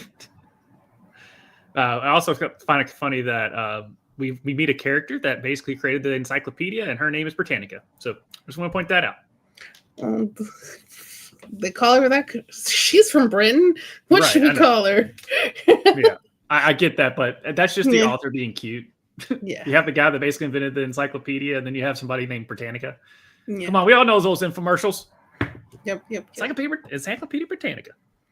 And we get chapter 29. Amara thinks about how much a relief it is to spend her nights not molested by men. That's the word she uses. I know. Not molested by men. I was just, when I heard that, I was like, oh, okay. When she returns to the brothel, Amara feels a distance with the girls. Kind of like the jokes that they're making, that they're laughing. She's not in on it because she's not down there with them. No. Rufus calls her twice a week, and she has kind of grown to fondness for him. And then she remarks that the weirdest part of her new arrangement is how much time she's spending with Felix. He hasn't asked her to share his bed again, but he has allowed her to help him with the loans, saying kind of like, you need to be useful. Come in and help me with this. Kind of like, he can't let her win, even though he knows, it'd be a great help, that she knows how to read. She can help me out here. Again. But you can't let her have it. Nope. No, have to let her know, let her know her place, even though he now needs her. Again, gotta, job security. Yeah. So, thoughts on Amara getting used to her new life? I mean, yeah, girls are getting jealous because she's doing this little, she's not the same as them. She now goes on these trips with Rufus, helps Felix out with the loans. Like, she's become a bigger in the totem pole of the Wolf's Den, and which brings out jealousy, just as anyone brings up the ladder and they're like, well, why does she get and I don't? We've all been there. Jealousy is a thing. And so this basically this chapter is Amara has finally worked her way in her headstrongness to get where she's worked her way to this part, to where she's working her way up. And worked her way up and earned it. And with that comes cattiness. So this chapter is called Jealousy. There we go. Chapter 30. Rufus takes Amara to a restaurant, and Amara makes a decision that tonight's going to be the night that she lets him have it. Is this the third date? Afterwards, Rufus tells her that he loves her, and she answers, "I love you too." Somewhat lying. They also say somewhat being truthful, but I was like, I don't think being very truthful. I think mostly lying. No. I think maybe like a splash of truth with a 99% lying there. So, thoughts? No, this is the thing of like, she loves someone, but this person gives her a better life. Yeah, definitely. That it's pretty much like, if she could choose, she'd be with Menander, but she can't choose. She has to try to. Her freedom matters more to her than anything. Yeah. Yep. And if you had to choose, she'd be with Dido. I'm not saying that she would be with Dido, but I was just feeling like something. It's her little sister. That's how she feels. She feels like the big sister to Dido. I don't know. Saying the things I get what you're saying, but once we got deeper in the book and her real love for Menander and her and Rufus, which Rufus to her is just a business decision. It's not really it's a business relationship, and there are still those in this world. On her side, Rufus real love, right? And then Dido, but she always says, hey, make sure to bring Dido with her. Like, she wants to protect Dido, which, yes, I can see some of the way it's written, where she has more than just the sister thing, but you just learn that everything, she's always protecting Dido. Granted, if I had to have a number one ship in this book for her, it would be Menander. Mm-hmm. Mm-hmm. But I would just say 100%. I'm feeling stuff there for her and Dido. Chapter 31. When Amara arrives at the brothel, Felix tells her to keep her cloak on, that they're going out and she can come with him. Felix takes Amara to a bar where he kind of has a business meeting there. And when Felix and her return, Felix tells her to send Paris to him. The next morning, Paris is pissed off at Amara, wakes her up early, and he's upset that he had to entertain Felix the night before, and you know what that means. Mm-hmm. And he kind of he's trying not to show it, but there are tears coming down. He's like, you were already up. Why didn't you do it? And it's because he sent her off to bed and said to go get you. Right. So it was nothing she could do about it. But she's pissed. Instead of being pissed at Felix, he's pissed at her. And then Amara says, I'm sorry he hurt you, but it wasn't because of me. Nobody tells Felix what to do. And Paris is also upset that Felix trusts Amara with the business over him. Amara answers, it won't be forever. He won't treat you like this forever. I'm sure he does trust you. And she can tell that Paris wants to talk because he's lonely, but pride takes over. And he yells at her to get back down to the brothel. It's your day. As she leaves, Amara says, behaving like a shit isn't going to make your life any easier. When Amara walks down to the brothel, she hears Victoria crying. And Victoria is noted throughout the whole book that no matter what happens, she never cries. She always has dry eyes. So this is a shock for her to hear Victoria crying. So Amara goes to check up on her, and Victoria slaps her, saying, rich old men and fancy boyfriends aren't enough for you. You have to take Felix as well. And Amara answers, I have any choice, and then asks her why she cares. And in that moment, Amara realizes that Victoria is in love with Felix. Yeah. Victoria gives the "he's different around me" speech. Don't understand, guys. You just don't understand him like I do. I can change him. And pronounces that she loves him so much. And Amara tells Victoria that she deserves so much more. And then they then hear Cressa vomiting, and Victoria and Amara take her to a cafe to get her some food. And Amara says that they can try to get her herbs so she can have an abortion. And Cressa says she tried that with Cosmos and it didn't work. All it did was cost her a fortune and make her sick. And Victoria then says, maybe Felix will let you keep the baby this time. And Cressa answers, what good will that do? What life can I give a child? Another Paris? Right. And then Cressa then says that Felix told her that he doesn't make enough from selling a child. So any child born is going to the town rubbish heap. And Victoria answers, maybe that would be the best. And I'm like, God damn it, Victoria. Damn it. She's trying to like be helpful and she's no help at all. No. Cressa admits that she thinks of her son every second of every day, and she says it's a constant pain like nothing else, and she cannot give another child away. So Cressa, she's like, even though I don't speak about him, I think about him every day. So thoughts on Paris, thoughts on Victoria, thoughts on Cressa. This chapter sucked. Like, it was just so sad. Yeah. Because it's just like there's nowhere for them to go. And there's no choice that's going to be a good one. You know, and Lamar is trying to keep their hopes up, but Victoria is blinded by wanting to fix them from her Stockholm syndrome. Paris is depressed because Amara's taken his spot, and he has nowhere else to go. So he basically, and then he has to be a thing that he hates too. He's right. A brothel whore too. Right. And Cressa doesn't want to go through the most heart-wrenching, depressing time in her life. She doesn't want to replay that horror. Yeah. But there's no other. But she's not going to go through an abortion. She doesn't know what to do at this point. Mm-hmm. But she just doesn't want an abortion. But she doesn't know. She knows as a child, and she doesn't want to live with that guilt anymore. Yeah. But there's nothing. She has no power on what to do with the child, unfortunately. Yeah, and one of the things that. To say like is not the right word, but I like that this chapter shows that sexual violence, although it does happen to a lot of women, that it's not just women that sexual violence happens to. Sexual violence also happens to men. And so the fact that they're showing that in this chapter with Paris, I like that is also being explored in this book, that it's not just women who suffer from it, as men do as well. Yeah, just look up Penn State scandal. That's all you gotta do. Yep. Let's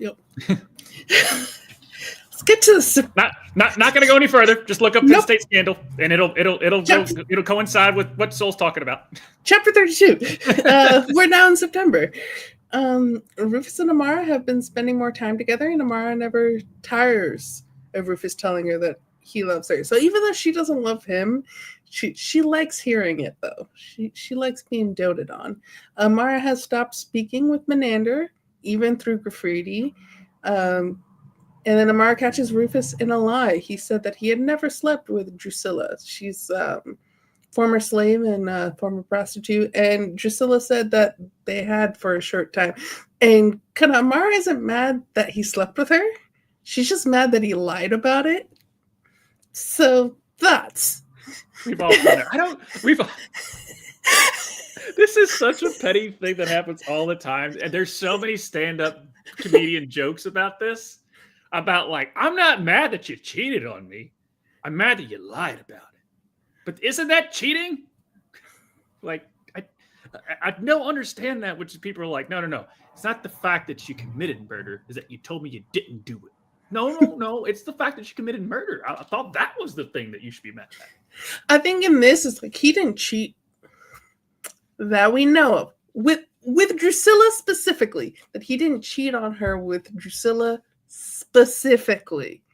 I'm using that word very specifically. That was before his before and it's Amara. The whole thing of like, if you lied about that, what are you lying about now? Yeah. Yeah, like I get that part. my mom talked about like she had a high school boyfriend and then he lied about going to the Miami fair. And like he was like, "Oh, I'm just like at home." And then like her friend saw him at the fair and she's like, I wouldn't have given a shit if you went to the fair or not. Why did you lie about going to the fair? So many TV episodes are just there's so many sitcoms of like, no, I'm not doing this because they're like, I mean, there's a episode of Psych where Sean was with Juliet at the time, and they're their Hollywood horror nights. Yes, right. I said horror the way I want to say it. So okay. Yeah, I say it the same way, so like I don't make fun of you. Anyway, so he ended up. He was like, "Oh, and I gotta tell Gus," but then he lied. He basically said, "Oh, of course, Gus. Of course, we're gonna go." So they go. They find, a murder happened, and so Julia had to show up, and so he was like, "I'm in trouble." So it's kind of that same thing. It's just like, don't lie about something that like it's so simple. Yeah. Like I understand wanting to lie about like cheating. Not great, but like you can understand like, oh, she's gonna be pissed at me, let me like lie about it. But like, hey, I'm going to the fair. Like, why would anyone be mad about that? Yeah. Anyway, it just shows if you lie about this, what else are you lying about? But I just had to look up the whole thing of like, I'm just thinking of like the cheating part. And you do see those stories of just like, I'm not mad that he cheated. I'm mad that he lied about it. I'm like, what? Where are we at here? And then we go chapter 33. Felix has bought 2 Spanish dancers, so he's buying some more women. So Victoria and Berenice are the only ones who don't have to share a room. Everyone else is kind of sharing down there. Felix can't admit it, but Britannica was a terrible investment. And the Spanish dancers also don't speak Latin. But they speak Spanish, so kind of close enough. Like in Shogun, when people speak English, but they call it Portuguese. It's like, close enough.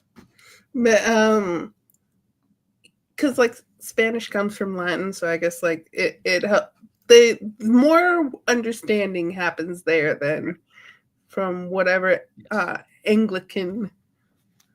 It's probably, like, Old English. Or what language? I don't even know. Sanskrit. Not Sanskrit. Amara then takes Krista out with her to get some fresh air, and they speak about Britannica and how it has been really hard for her, and her being there really does highlight kind of like all the horrors that they've been enduring, where everyone else has been enduring them quietly, and Britannica's like, no, if I'm going to have this sexual violence every day, I'm going to make everyone hear it. I'm going to yell and scream and fight. And the other girls it kind of helped her out too, because like the other girls are like, oh, if someone comes in, we take them real quick so they don't go to Britannica's room because we don't want this to happen. So it's like it's helped her a little bit being difficult. And then Cressa says that Britannica is kind-hearted and that she feels sorry for her. And there I'm like, Chris is such a good person. Yeah. Like she's going through like the shittiest time, and she's just constantly thinking about other people. Yeah. Like she's thinking about Fabia, she's thinking about Britannica. And Cressa then tells Amara that Felix never told her where he sold her son, and that Fabia tried to find out for her, but they never managed it. And Cressa says that Fabia sees more than you think, and everyone overlooks her. That's what happens when you get old. And then Cressa then asks to be alone for a little bit, and Amara is like, okay, I'll let you. Seems like the fresh air is doing her good. And then Cressa walks to the docks and ties something around her and goes in and drowns. Yeah. That's about what Cressa did. Yeah. It was really sad. Yeah, it's really sad what happened to Cressa, because like you said, she, even through all the stuff, she was still looking out for other people. But it's kind of the thing is, the person always takes care of other people, but you don't really know how they're feeling. Mm. And her decision too with her, she's like, if I have this child's going to be taken away from me, and I cannot live through that again. No. And she told them, I cannot live through that again. And so her only decision was to not live anymore. Yep. Yeah. Sad. Very sad. Yeah. We go into chapter 34. Amara tells Felix what happened, and Amara thinks his coldness should not be a surprise, but it still hurts and makes her angry. Blinded by rage, so she goes all in here. Right. Doesn't hold back. Amara shoves Felix, then tries to punch him and tells him, I hate you. You don't give a shit about anybody. She died because of you, and you don't care. You don't feel anything. I hate you. I wish you were dead. Felix holds her down and tells her, you don't tell me what I feel, and releases her with a shove. Felix then says, stupid fucking bitch, do you think I chose this life? We then learn about Felix. And Felix was born in the brothel downstairs.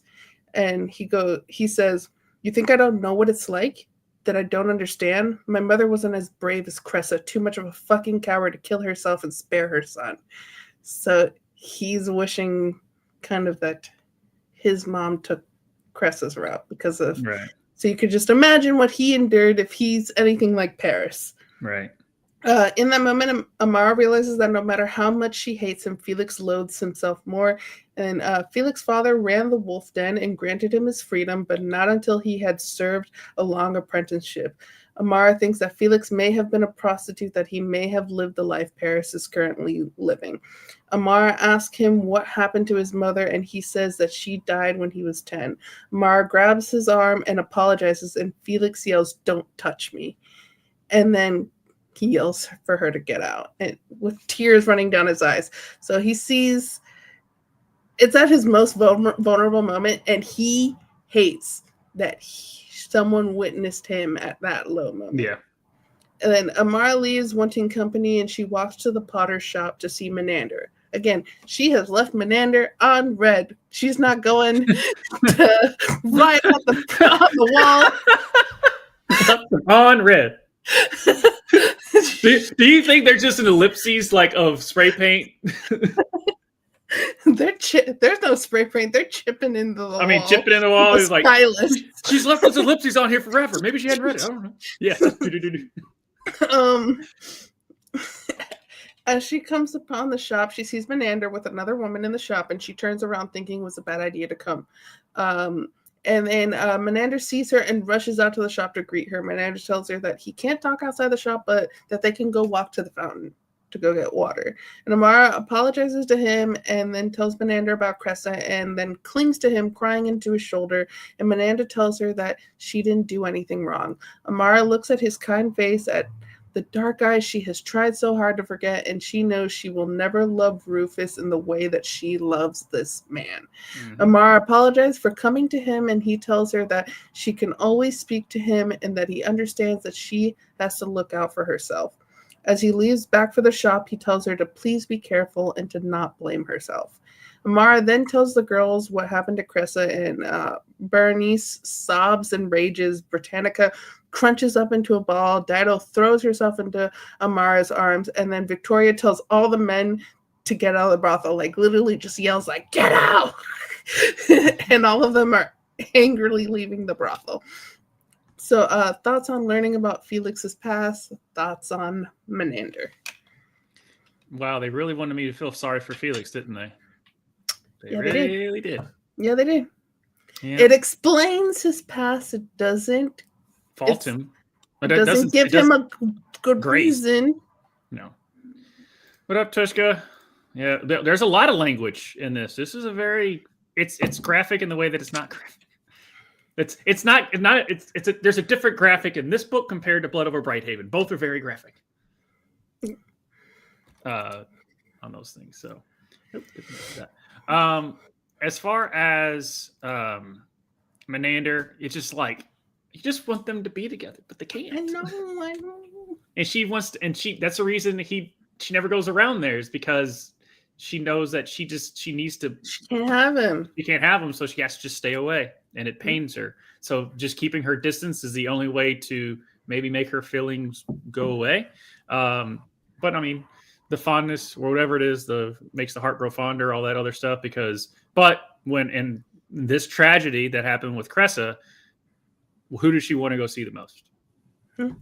Menander, because that is the one person that she feels comfortable with, that she feels like she can be herself and doesn't have to put on a front, and someone that understands her.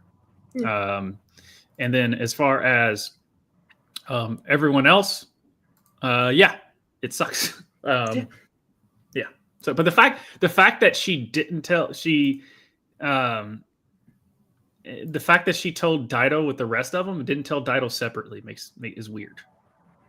Just because their relationship's a little bit different. And it was kind of like she went down and it was Bernice and Britannica were there, and then like Dido walks in and then Victoria comes out of the room with a guy, and then like, so it was kind of like she was just telling everyone, right, that as soon as she got down there, whoever was available to hear. Right. And then chapter 35, Felix normally would have been pissed, but the wild grief of the women have made them untouchable for at least one day, because he too might be grieving. And we're from Amara's perspective. So Amara there is giving that grace to him, saying he might be grieving as well. But this is the one thing I do give the book, even though it's not really my jam.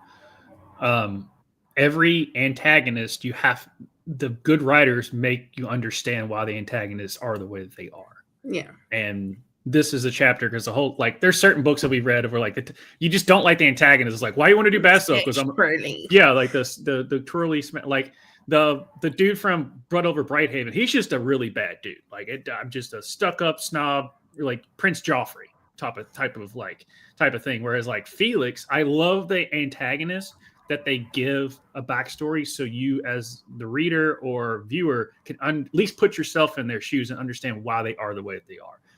And we were thinking we were getting the twirly mustache, he's just a douchebag the whole time. He still is a douchebag, but at least we understand why. Yeah, and like he does things that like they're douchey ways, but they're different levels of douchassery. Right. Call Merriam-Webster. Put that in the dictionary. Douchassery. Yep. So, in the chapter 35, so kind of like he's given them the day, and the girls go to the bar, and they, and the guys at the bar are like, food and wine on the house. Right. So like everyone's just like letting them have their moment, kind of. And then Victoria says her pain is over. It was her choice. We should respect that. And Amara replies, hardly a choice. She didn't want to lose her baby. Whose fault was that? It could have been any of us. We don't matter to anyone. And Dido, this is the one time like Dido like stands up to Amara and tells her, like, hey, stop. Like it's not the moment for this to be nihilistic right now. Because Amara is very nihilistic. The whole thing is just doom and gloom. Nothing's positive except for when she's with Menander. Like that's the only time she feels happy. Right. So everything sucks. Doesn't matter. And with plenty too. Right. That's true. Plenty. Victoria then says we should mark a spot for Cressa, use her savings for some offering, have the rites performed. We'll pay towards it if we need to. And then Amara adds, and we need to look after Britannica. It was the last thing Cressa asked of me. She wanted us to be kinder to her. And then later that night, they don't have much to grieve because there's another party. And the Spanish dancers that Felix had bought, they're now at the party to perform. So the party scenes too is just like they partied. People were being weird. So I don't have much to say on like the party stuff, but thoughts on this chapter, if you have anything to say about the party stuff or anything before. No, it's just the interaction between all of them, because you kind of got how each one grieves. Yeah. So you got that in this chapter because everyone grieves differently. But most of the time at the end of the day, you always want to be positive about any death and be positive because, the morbid thing is no one ever says the most nicest things to you to talk about you until you're dead. Mhm. Right. And so when Amara was like, no, and Dido was like, no, we're not doing this right now. Right. No. We could be nihilistic tomorrow. Yeah, do nihilistic tomorrow. Like Victoria, because Victoria always tries to be positive. Like even when she was like, hey, sending your child to the trash heap or whatever they were called, it's like, it's not the worst thing in the world. Like she always tries to do a positive spin. And Mara's and always like her part about it's not the worst thing in the world is because she was left in she's the only one in the brothel that is from Pompeii, and she was left in the trash heap as a baby. So she's like, I turned out fine. Right. Not great.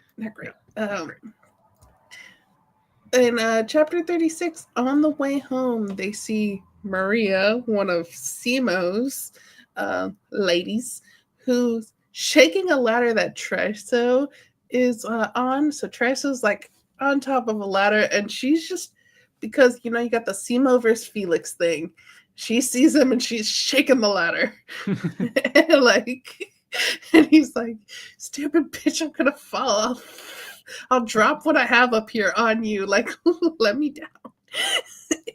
Crazy stuff. So Gallus tells Amara to get Felix, and Felix comes in. He breaks up the fight.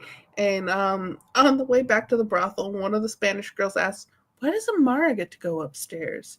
We make more money than her tonight. Why is she getting preferential treatment? And Felix goes, slap. But then later, as they're walking up the stairs, when it's just Felix and Amara, Felix asks, Amara, did they make more money than you?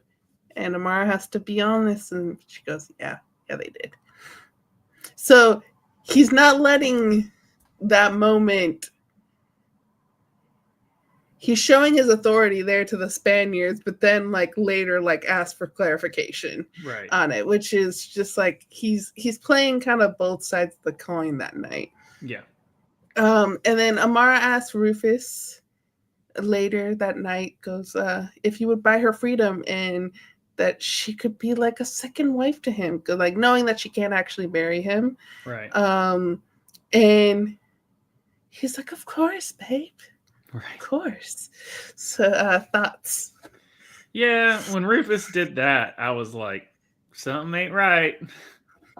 Something ain't right. But it took forever, but we finally understand Felix, even though he's abusive and a douche. Like you said, the douche, or whatever you said. The douche-ashery. The douche-ashery. But at least he just respect my authority. But seriously, did they make more money than you?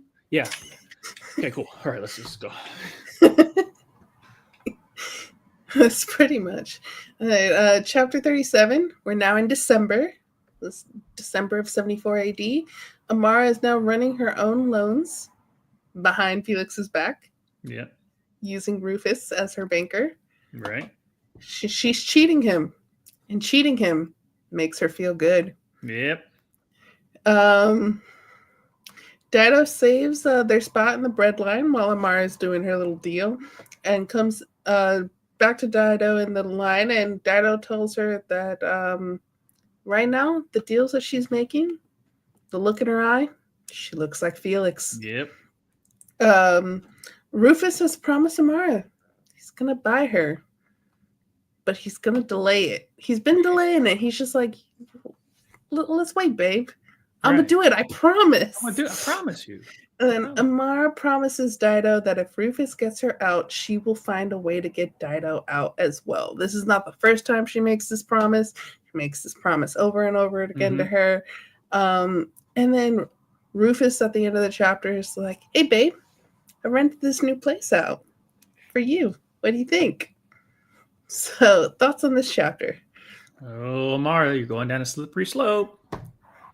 Going down a slippery slope. Because Rufus is like, don't worry, I got you. And then she sits there, don't worry, Dido, I got you. So it's like, who's really playing who? Yeah. And she's just kind of turning into the person that she hates most in the world. Yep. You either die a hero or you live long enough. live long enough to see yourself become Felix. Then chapter 38, Amara and Britannica go to the well pump to get some water, and a man puts his hands on Amara, and before she could turn around and tell him to back off, Britannica seizes him, like literally like just picks him up with one arm and then like twists his arm. So like you really see like the brute strength that this woman has. And that's why that moment there, I was like, wait, is she a Viking? As the men run away from them, Britannica calls them savages and grins. And Amara is like, wait, you speak Latin? Right. And Amara tries to talk to her more, and Britannica then just stays quiet. Right. Amara and Victoria then go to visit Cress's grave. And as they are out there, because the grave is outside the city walls, a beggar is following them and repeating over and over again, why won't you fuck me? And that's literally the way like they do it in the audiobook too. Why won't you fuck me? Why won't you fuck me? And I'm laughing, but this was actually a scary moment for them. They're trying to run away from him. He catches up to them. He's basically on top of Amara. He's like has a knife in his hand. He's gonna kill her. He had already pushed Victoria into like a like the Stonehenge, and she like hits her head, but because the vase that they were carrying breaks into shards, she takes one of those shards and stabs him in the neck. Probably gets him in one of them good arteries there, and he bleeds out. But before that, like they find out like the person that was trying to murder them is one of Simo's guys. Simo hired him for kind of as retribution for like one of his that Felix basically killed. It's hard out here in these streets. Thoughts on this chapter? Hey, we got our first death. That's not by the other way. Mm-hmm. We got our first murder. There we go. Self-defense. First on-screen murder. Right. The other murder happened off-page. This was self-defense, though, guys. And we go chapter 39. Victoria didn't know that Felix killed Simo's prostitute, but now she does. She's upset. She's also upset that she just murdered someone as well. Yeah. But she still loves him, which is crazy stuff. Anyways, Amara and Victoria take a different path home, which is a longer walk.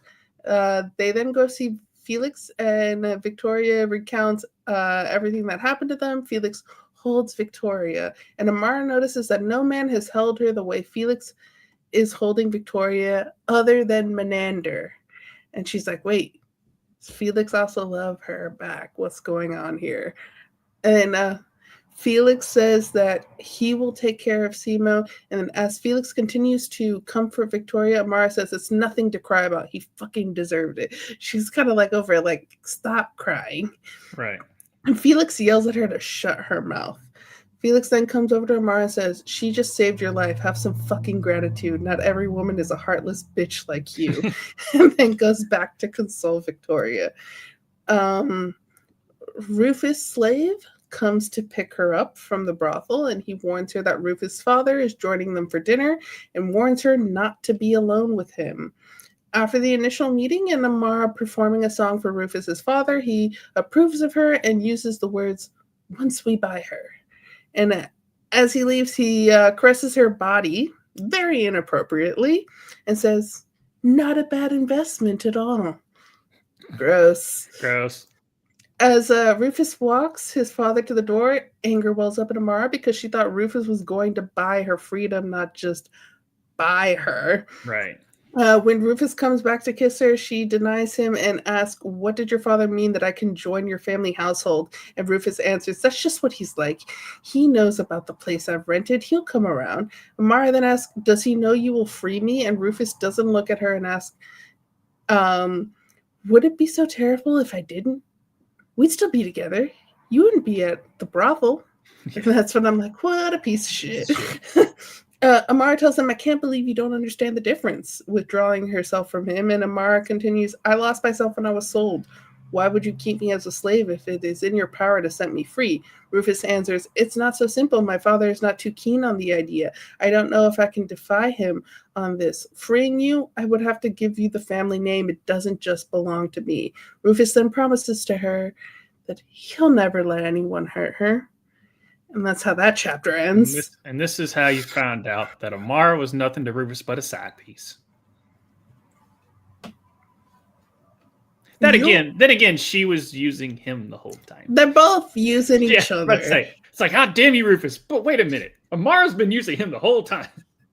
Yeah, but like, she's using him to free for herself. her freedom. Right. I understand that, but she's still using. They're both using each other, but one is more altruistic than the other. Right. Right. One is like, this is my out. Whether one is just like, I still want to own you. Yeah. Can I own you? Then we go chapter 40. Victoria and Amara have been summoned to Felix's room. Felix tells them that they can't wait any longer, that Simo will know his man is dead and they need to strike now. So Felix tells them that they needs them to act as distractions and to keep watch, and Paris will be helping them keep watch. Doesn't let them know that Paris is also going to be doing some other stuff. As they're there around Simo's bar, the bar gets set on fire, and as Simo is running out, Paris kills him. And kind of see the bar go up in flames, people around, people running, all the other stuff. So this is one of those, like, this is a cinematic. You could see this like being in TV. So thoughts about arson and murder? Hey man, it's exciting when it's not in a book and on a TV show.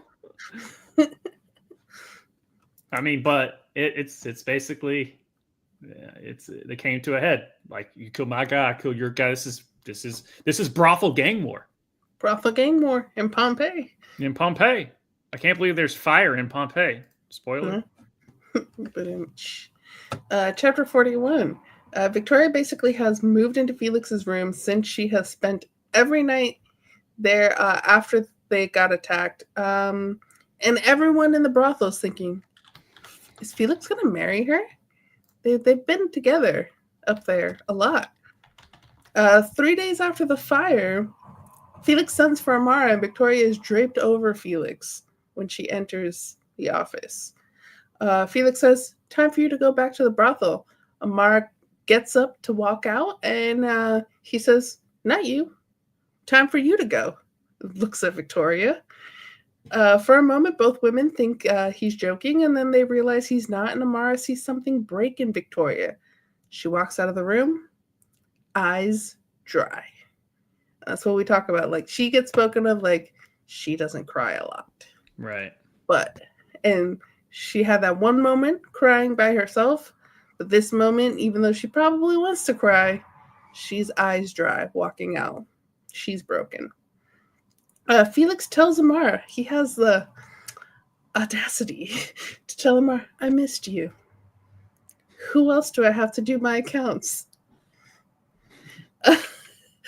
And without speaking, Amara then just goes to work. Amara then shows Dada the place that Rufus is renting for her, and as she walks into the place, two of Rufus's slaves are there. The one that she has gotten to know really well, and this other guy. And she finds out that she's not the first slave that Rufus has wanted. The other slave in the family, his daughter, Rufus has been with her. Mm-hmm. And Rufus told her all the things that he told Amara. Yeah. And guess what? He's still sleeping with her. And guess what? This is the girl who, anytime that she has come over, she has waited on them. She's walked into the room. She's naked, all that other stuff. She has come. So, Mara's pissed. She's pissed a lot in this book. Yeah. Thoughts on Felix? Thoughts on Rufus? It's weird seeing Felix become. Rufus is now taking over as the bad guy, and Felix is now not the biggest douche. Like, still a douche. Still a douche. But now you're just, because once you have that chapter of understanding his past, you now are just like, oh yeah, that makes sense that he But slapped Rufus that is just the woman. rich guy. Rufus is just the rich douchebag that just goes along and does nothing wrong and just is conniving. Where Felix is just trying to run a business. Yeah. There we go. Chapter 42. They celebrate Saturnalia, and everyone at the brothel exchanges gifts. They then walk out, and Amara runs into Menander, and he gives her a gift that he made for her with his own hands. She hugs him and tells him, it's beautiful. Menander says, I know you have a patron, but if I were free, would you feel differently? We never get to hear the answer to that question because Rufus shows up in anger yelling, who is this?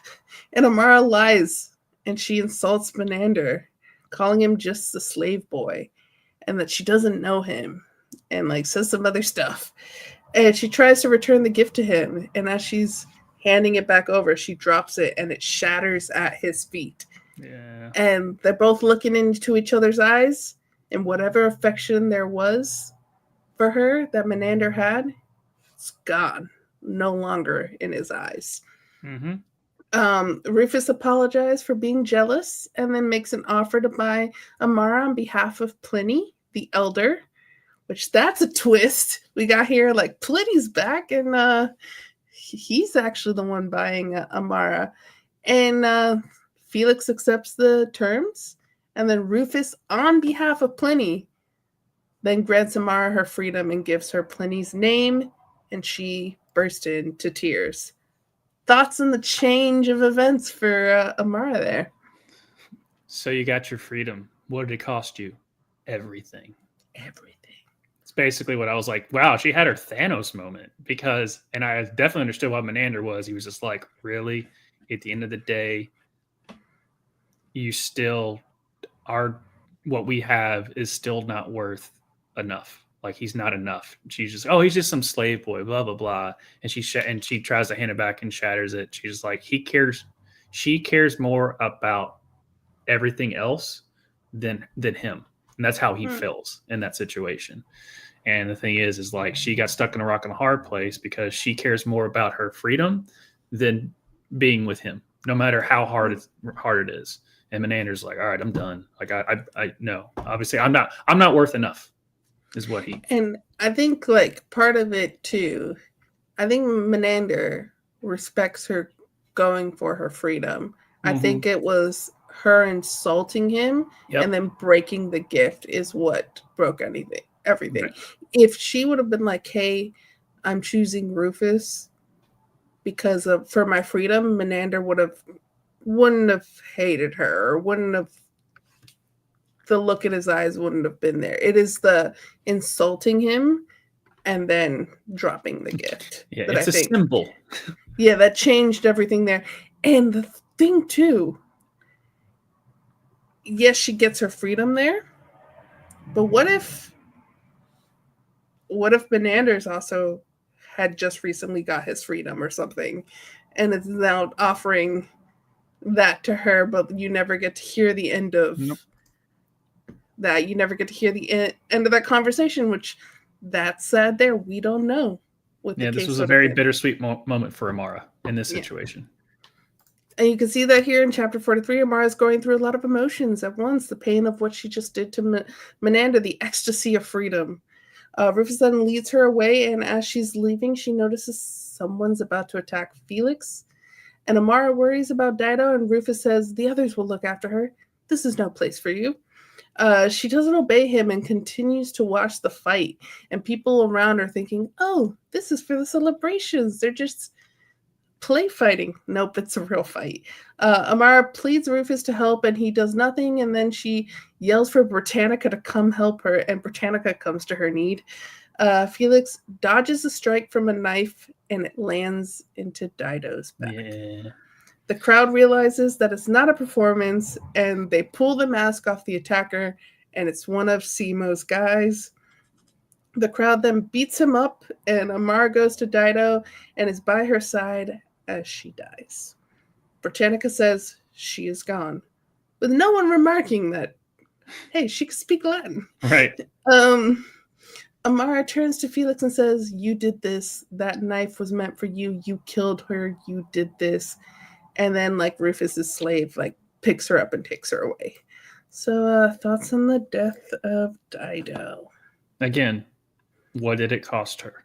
Everything. Everything. Yep. Unfortunately, you can't have it all. And in gang war or brothel war, it's always the innocent bystanders. Mm-hmm. And we get a very interesting final chapter in this book, chapter 44. Rufus didn't enjoy Amara's grief after Dido's death. Fuck off. Mm-hmm. Amara then hides her sadness so as not to piss off Rufus. Fuck you, Rufus. Amara then takes a crude wooden carving of the goddess Diana, remember her, Mm-hmm. with her hunting bow and wraps the figure in cloth, and on the label she wrote, "I am the gift of Gaius Planaeus Amara Liberta," Nailed it. and hands it to the woman who she helped get an abortion, and tells her to hand it to Paris and says it's for his master. She tells that Paris should tell Felix that she apologizes, that the gift is too late for the Saturnalia, but has not been sent with any less feeling. She's sending a gift to Felix. Thought on the ending, thought on what this gift means. I'm still pondering what that gift really, like, is it being like, I'm sorry for snapping at you, don't forget me, or don't ever forget me because you killed Dido, basically. Like, she still blames Dido, so I'm like indifferent on it. I have no idea what I was Tune in next time on the next episode of Dragon Ball Z. I was like, what? And I was like, okay, so this is where you're like, what does that mean? Well, we're going to write a next book because this is a book series. This is a trilogy. Yep. So I'll be reading the next book specifically just to find out about it. Yeah. There. Yeah. I will not. This was a fine book for what it was, but like I said, it's just not for me. And it was very slice of life. It was people in rooms talking, and it was a lot of sexual violence. Mm-hmm. And so it is a hard book. It is a tough book. I wouldn't recommend it to everyone. Nope. But I would say that, like, if you are like a fan of those types of, like, if you're a fan of like 12 Angry Men, or if you're a fan of the parts of Game of Thrones where it's just like Tyrion in a room, like just being very, just his talking and stuff like that, that's kind of like the feeling of this book. It's very slice of life. It's very much just like people in rooms, things happening. Right. Yeah. So but yeah, 12 Angry Men. Oh, it's so good. Great movie. It's so good. Great play. Just so good. So good. Legally, it's all over the place, but so good. So I think we got our guy in the background. Yeah. We got Ryan. Turns his camera on. There he is. I'm here. Hey. What's up? I was reading. So I think it was a threat. I mean, okay. It's very much a threat. Like, I thought it was to kill you. Because I mean, I'm looking at it, and it's a crude wooden carving, a small statue with her hunting bow. So basically, yeah, here's your little present. I'm being nice to you, and yeah, you're going down. Keep your eyes in the back of your head, type of thing. Yes. Yeah. Because didn't he insult that goddess or whatever at the beginning of the book? Probably. Well, he said that she looked like Diana. Okay. He was basically saying the reason he picked her was because she looked like goddess Diana. But she is no Diana, or blah blah blah blah. Yeah, and then later on he goes, "But you are no Diana." Right. So in essence, he thinks she looks kind of like Diana. The statue is, Diana with the hunting bow, and you're just, you're going down. Yeah, she's like, actually, I am Diana. Yeah. I am the one who knocks Diana. So, Yep. first question for you: your thoughts on this book, and more importantly, what were your wife's thoughts on this book because she read this in her book club? She read, actually, I found out she didn't read it in her book club. A few years ago, we were going to Pompeii, so she wanted to read a book that was close to Pompeii. So yeah, she read the whole series, or all of them. I will not be reading the whole series. No. In fact, this book has the first chapter of the next book.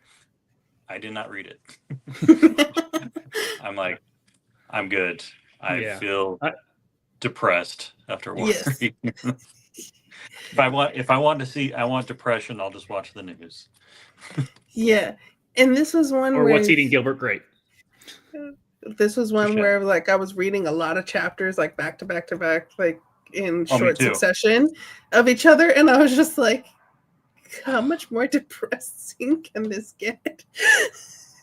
Oh yeah, I'm sitting there reading. She's reading her book, and she looks over at me on occasion. She's like, "You hate this book, don't you?" I'm like, "I don't hate it, but good God, it's much, so much." Yeah. Yeah, it was kind of a slow burn too. So it's just like you just had to engulf the depression. This is why it wasn't for me. And it's just people in rooms doing stuff. But stuff in rooms. Yeah, they're cells. I mean, they were in cells. Yeah. Right. Yeah. And like the part that like really affects you too is just the sexual violence that is in this book as well. That like it, and it's like almost every chapter. Yeah. And so it is why we said at the beginning of this, like massive trigger warning. I would not recommend this to if you've been through some stuff, or you know people that's been through stuff, you gotta watch it if you're reading that. Yeah. But so, are there any positives you would take from this book? I finished it. Let's see. No, it's even. Don't get me wrong. It was a good story how it was done. Yes, there wasn't, and it continued, and it was very just through their day to day. She's trying to get through life the best she can, and all that kind of stuff, and just things just kept happening. You just kept losing people. I mean, she's definitely.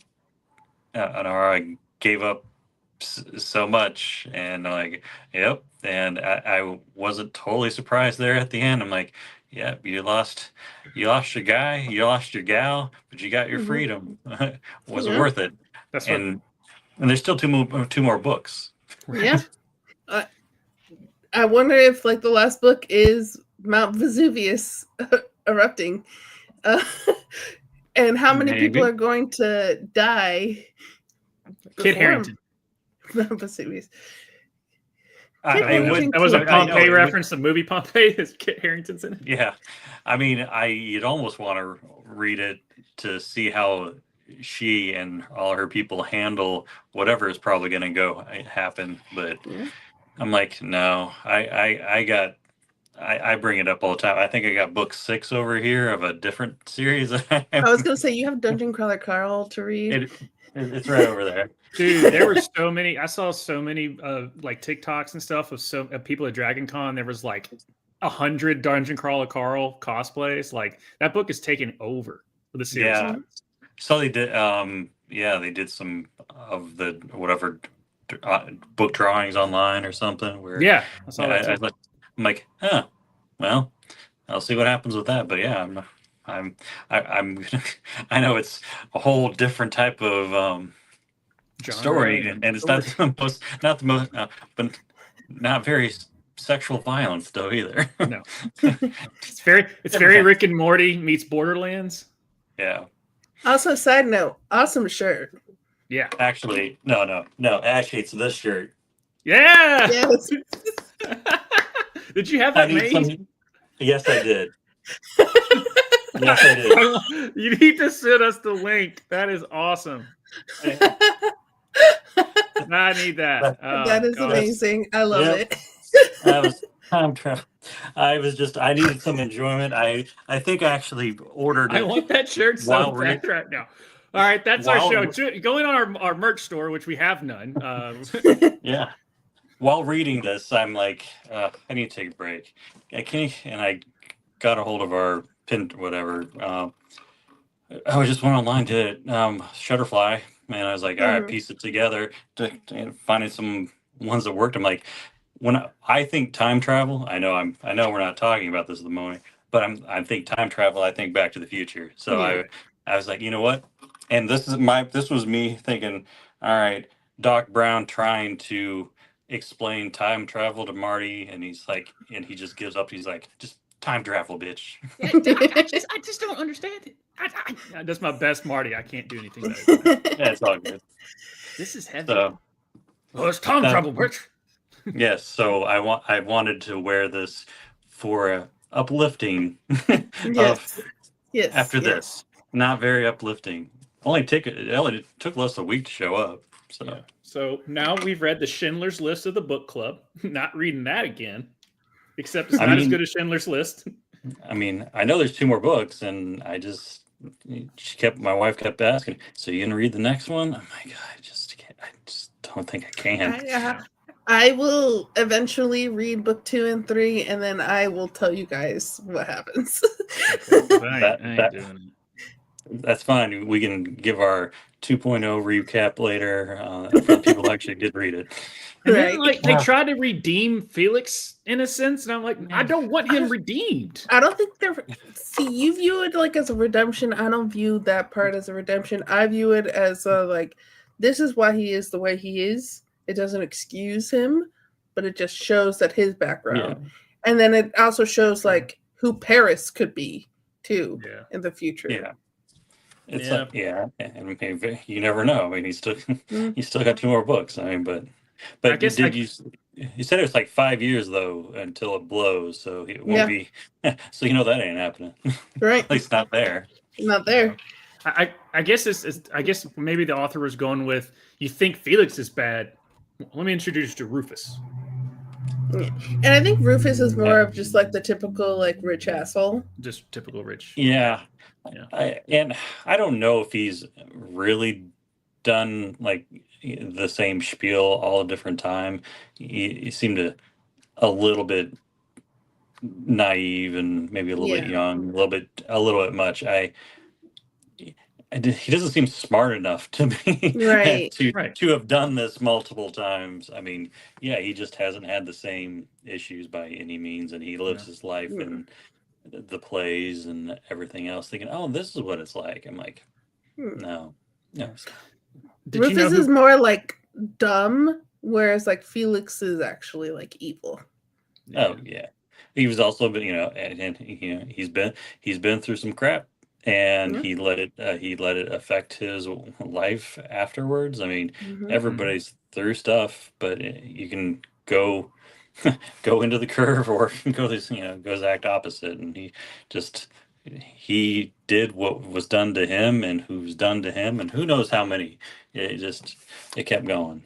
But it is the best relationship, Berenice and Gallus, because they still together at the end.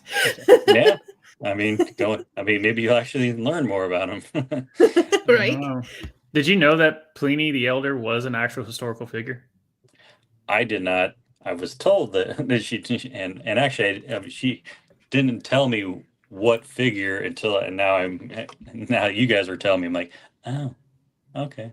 Yeah, because when she was saying it was a historical figure, I'm like, all right, let me make sure I remember this. So I literally pulled up his Wikipedia page and I was literally reading from it, just to be like, all right, for everyone got to know. And then I thought that was kind of funny that he basically was, as far as I know, he was the one that kind of invented the encyclopedia. And then you have a character named Britannica. I know Britannica now. Oh yeah, I'm going to comment on that to her tomorrow. I'm like, oh, so that's what it was about. Because I didn't necessarily say I wasn't totally going to read it. I mean, it was definitely pretty implied. So she didn't give me the whole spiel of the other two books, but yeah, I'm not gonna.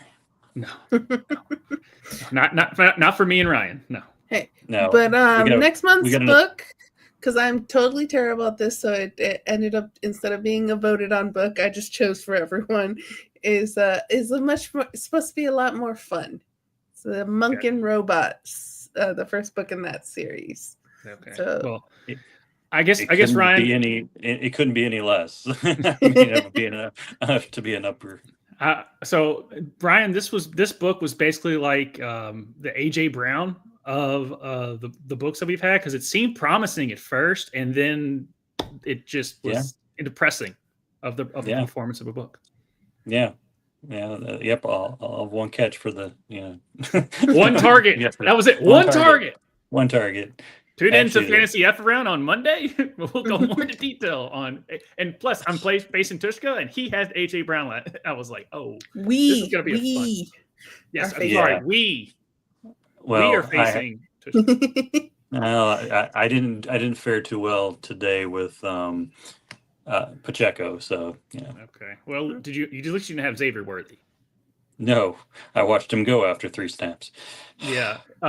So just so you know, he's on this kid's name. His name's Xavier Worthy. He's on Kansas City, and him and Travis Kelce met. And this dude is very small, and Travis Kelce just he destroyed him. Plus, it destroyed him. And so someone made the joke of he told Travis he wasn't excited for Taylor Swift's next album. So it's like. Yeah, he must have said that on the off day. I'm like, fine. We're going to cross paths. Yeah. But you know what's worse is that's what happened to last year. I mean, where it was friendly fire, Mahomes and Rice. Yeah. Like, but yeah, sorry. So this happened. I told Sol, I was like, this happens. They can't be all winners in a sense. It was a well-written book. It's just not my cup of tea. So yeah, I think you have to be in the mood for it. I still I probably are still gonna rate it like highly just because like written well. There's interesting characters, but it's not my favorite that we read, and it's mostly just like because it's depressing. Requiem for a Dream. I mean, like just depressing. So much. I mean, everybody's obviously. A lot of things have to happen bad in their lives to end up in those cells. So everybody had their own story. And then I will say, when I'm reading it, I definitely wasn't surprised that one of the characters committed suicide there. Just right when it was happening, like, no, don't leave her. Don't. I'm just saying, don't leave her. And then next thing you know, I'm like, of course, and she used olive oil too, which is so Italian. Yeah, it's like I'm going on like this, and that's what they're mad about. They lost the Italian, or the oil. They're more mad that they lost the olive oil. And of course, the 3 characters with the kindest hearts, 2 of them died, and one of them had his heart broken. It's like, yeah, 2 physically died, 1 emotionally, and. Watch Meander become like the villain, the biggest villain. Movie. Yeah. By the next book, he gets his freedom, and I don't know. I can go a direction. Right. Yeah. Well, Sol can tell us because it's not gonna be. I'll let you guys know. Eventually, I'm not gonna go to it very quickly, but we'll find out. Yeah. Eventually. We got the next book, which is good. Just sometimes, just tell us what to read. It's easy to think about. This isn't depressing, guys. Good, great. That's all I wanted. So, Ryan, of the books that we've read, where does this stack up? I'm starting to need a list to remember things. So we've had 2 time travels. Trevor Noah's 2 Days with Maury, Blood Over Brighthaven. This one, am I missing one? 1 second, I can pull up all of our. So far, Blood Over Brighthaven and Tuesdays with Maury are my top 2. So we've got Tuesdays with Maury, The Space Between Worlds, Dungeon Crawler Carl, Mickey 7, Blood Over Brighthaven. We had Trevor Noah, The Third Rule of Time Travel, and then now The Wolf Den.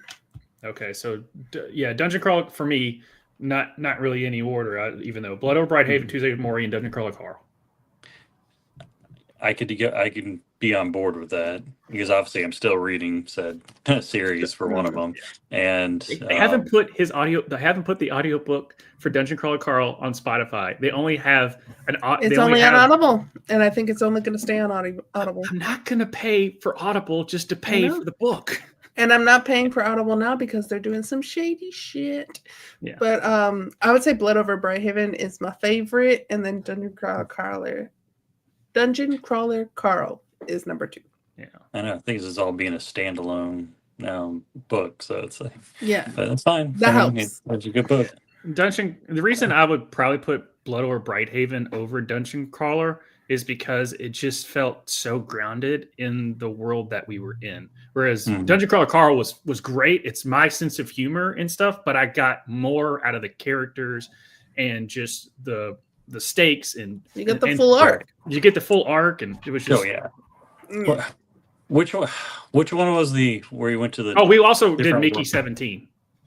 Oh, yeah, we did. Still haven't watched that movie yet. That was the Coen brothers of an ending if I've ever seen. Yeah, it's on HBO. I need to watch that.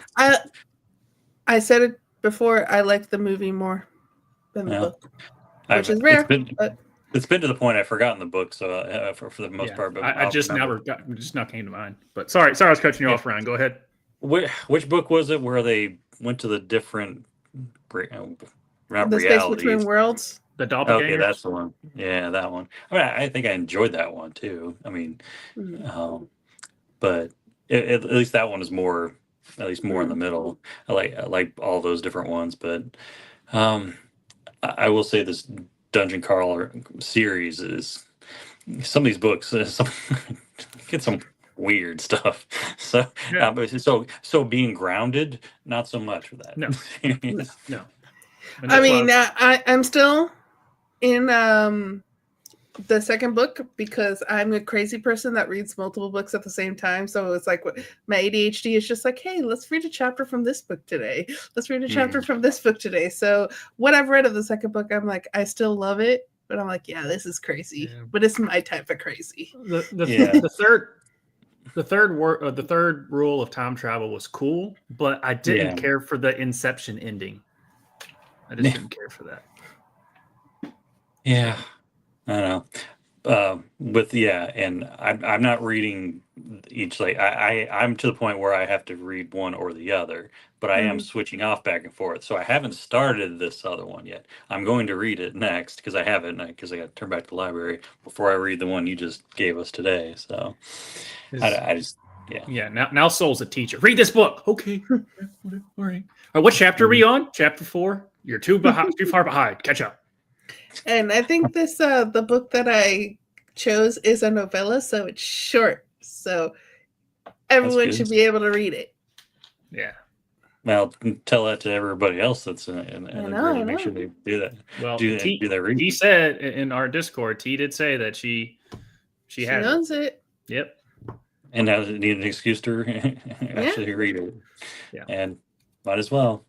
But send us the link to the shirt. I need that shirt. Yeah, it's pretty fun. Yeah. Thank you as always. I created it, so I don't know. I mean, do they have the links? I don't know. I don't know. I'll see if that's something that's doable. Did you say in Shutterfly? Yeah.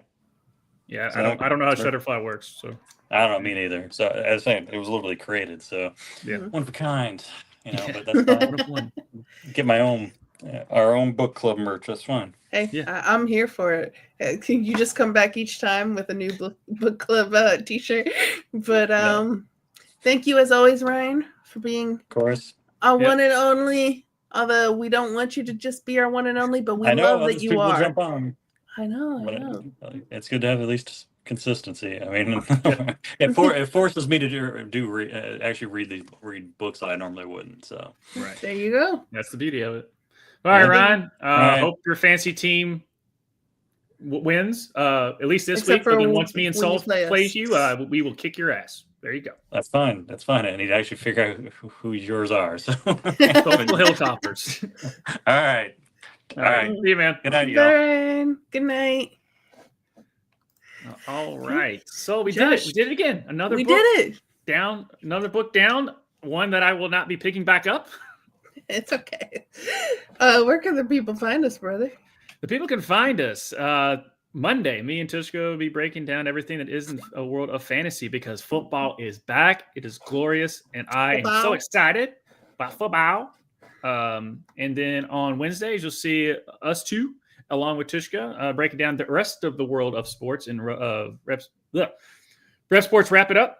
And then on Thursdays, myself and Justin Tone will be wrapping up everything that is in the world of wrestling with Ruckus Wrestling at 8 o'clock Central, 9 o'clock Eastern. Tune into that because my favorite female wrestler of all time is finally back after being not in wrestling for over 3,000 days. So she's been gone for quite some time, but she is finally back.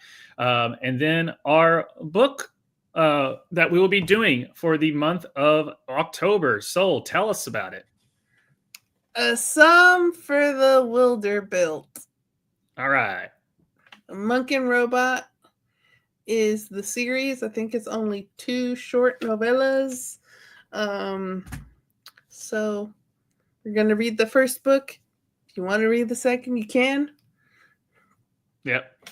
So, but that about does it for us. So hit like, subscribe, ring the doorbell. Our Discord is down below. It is free to join. We'd love to have you over there. Join the book club. And be in the book club. There you go.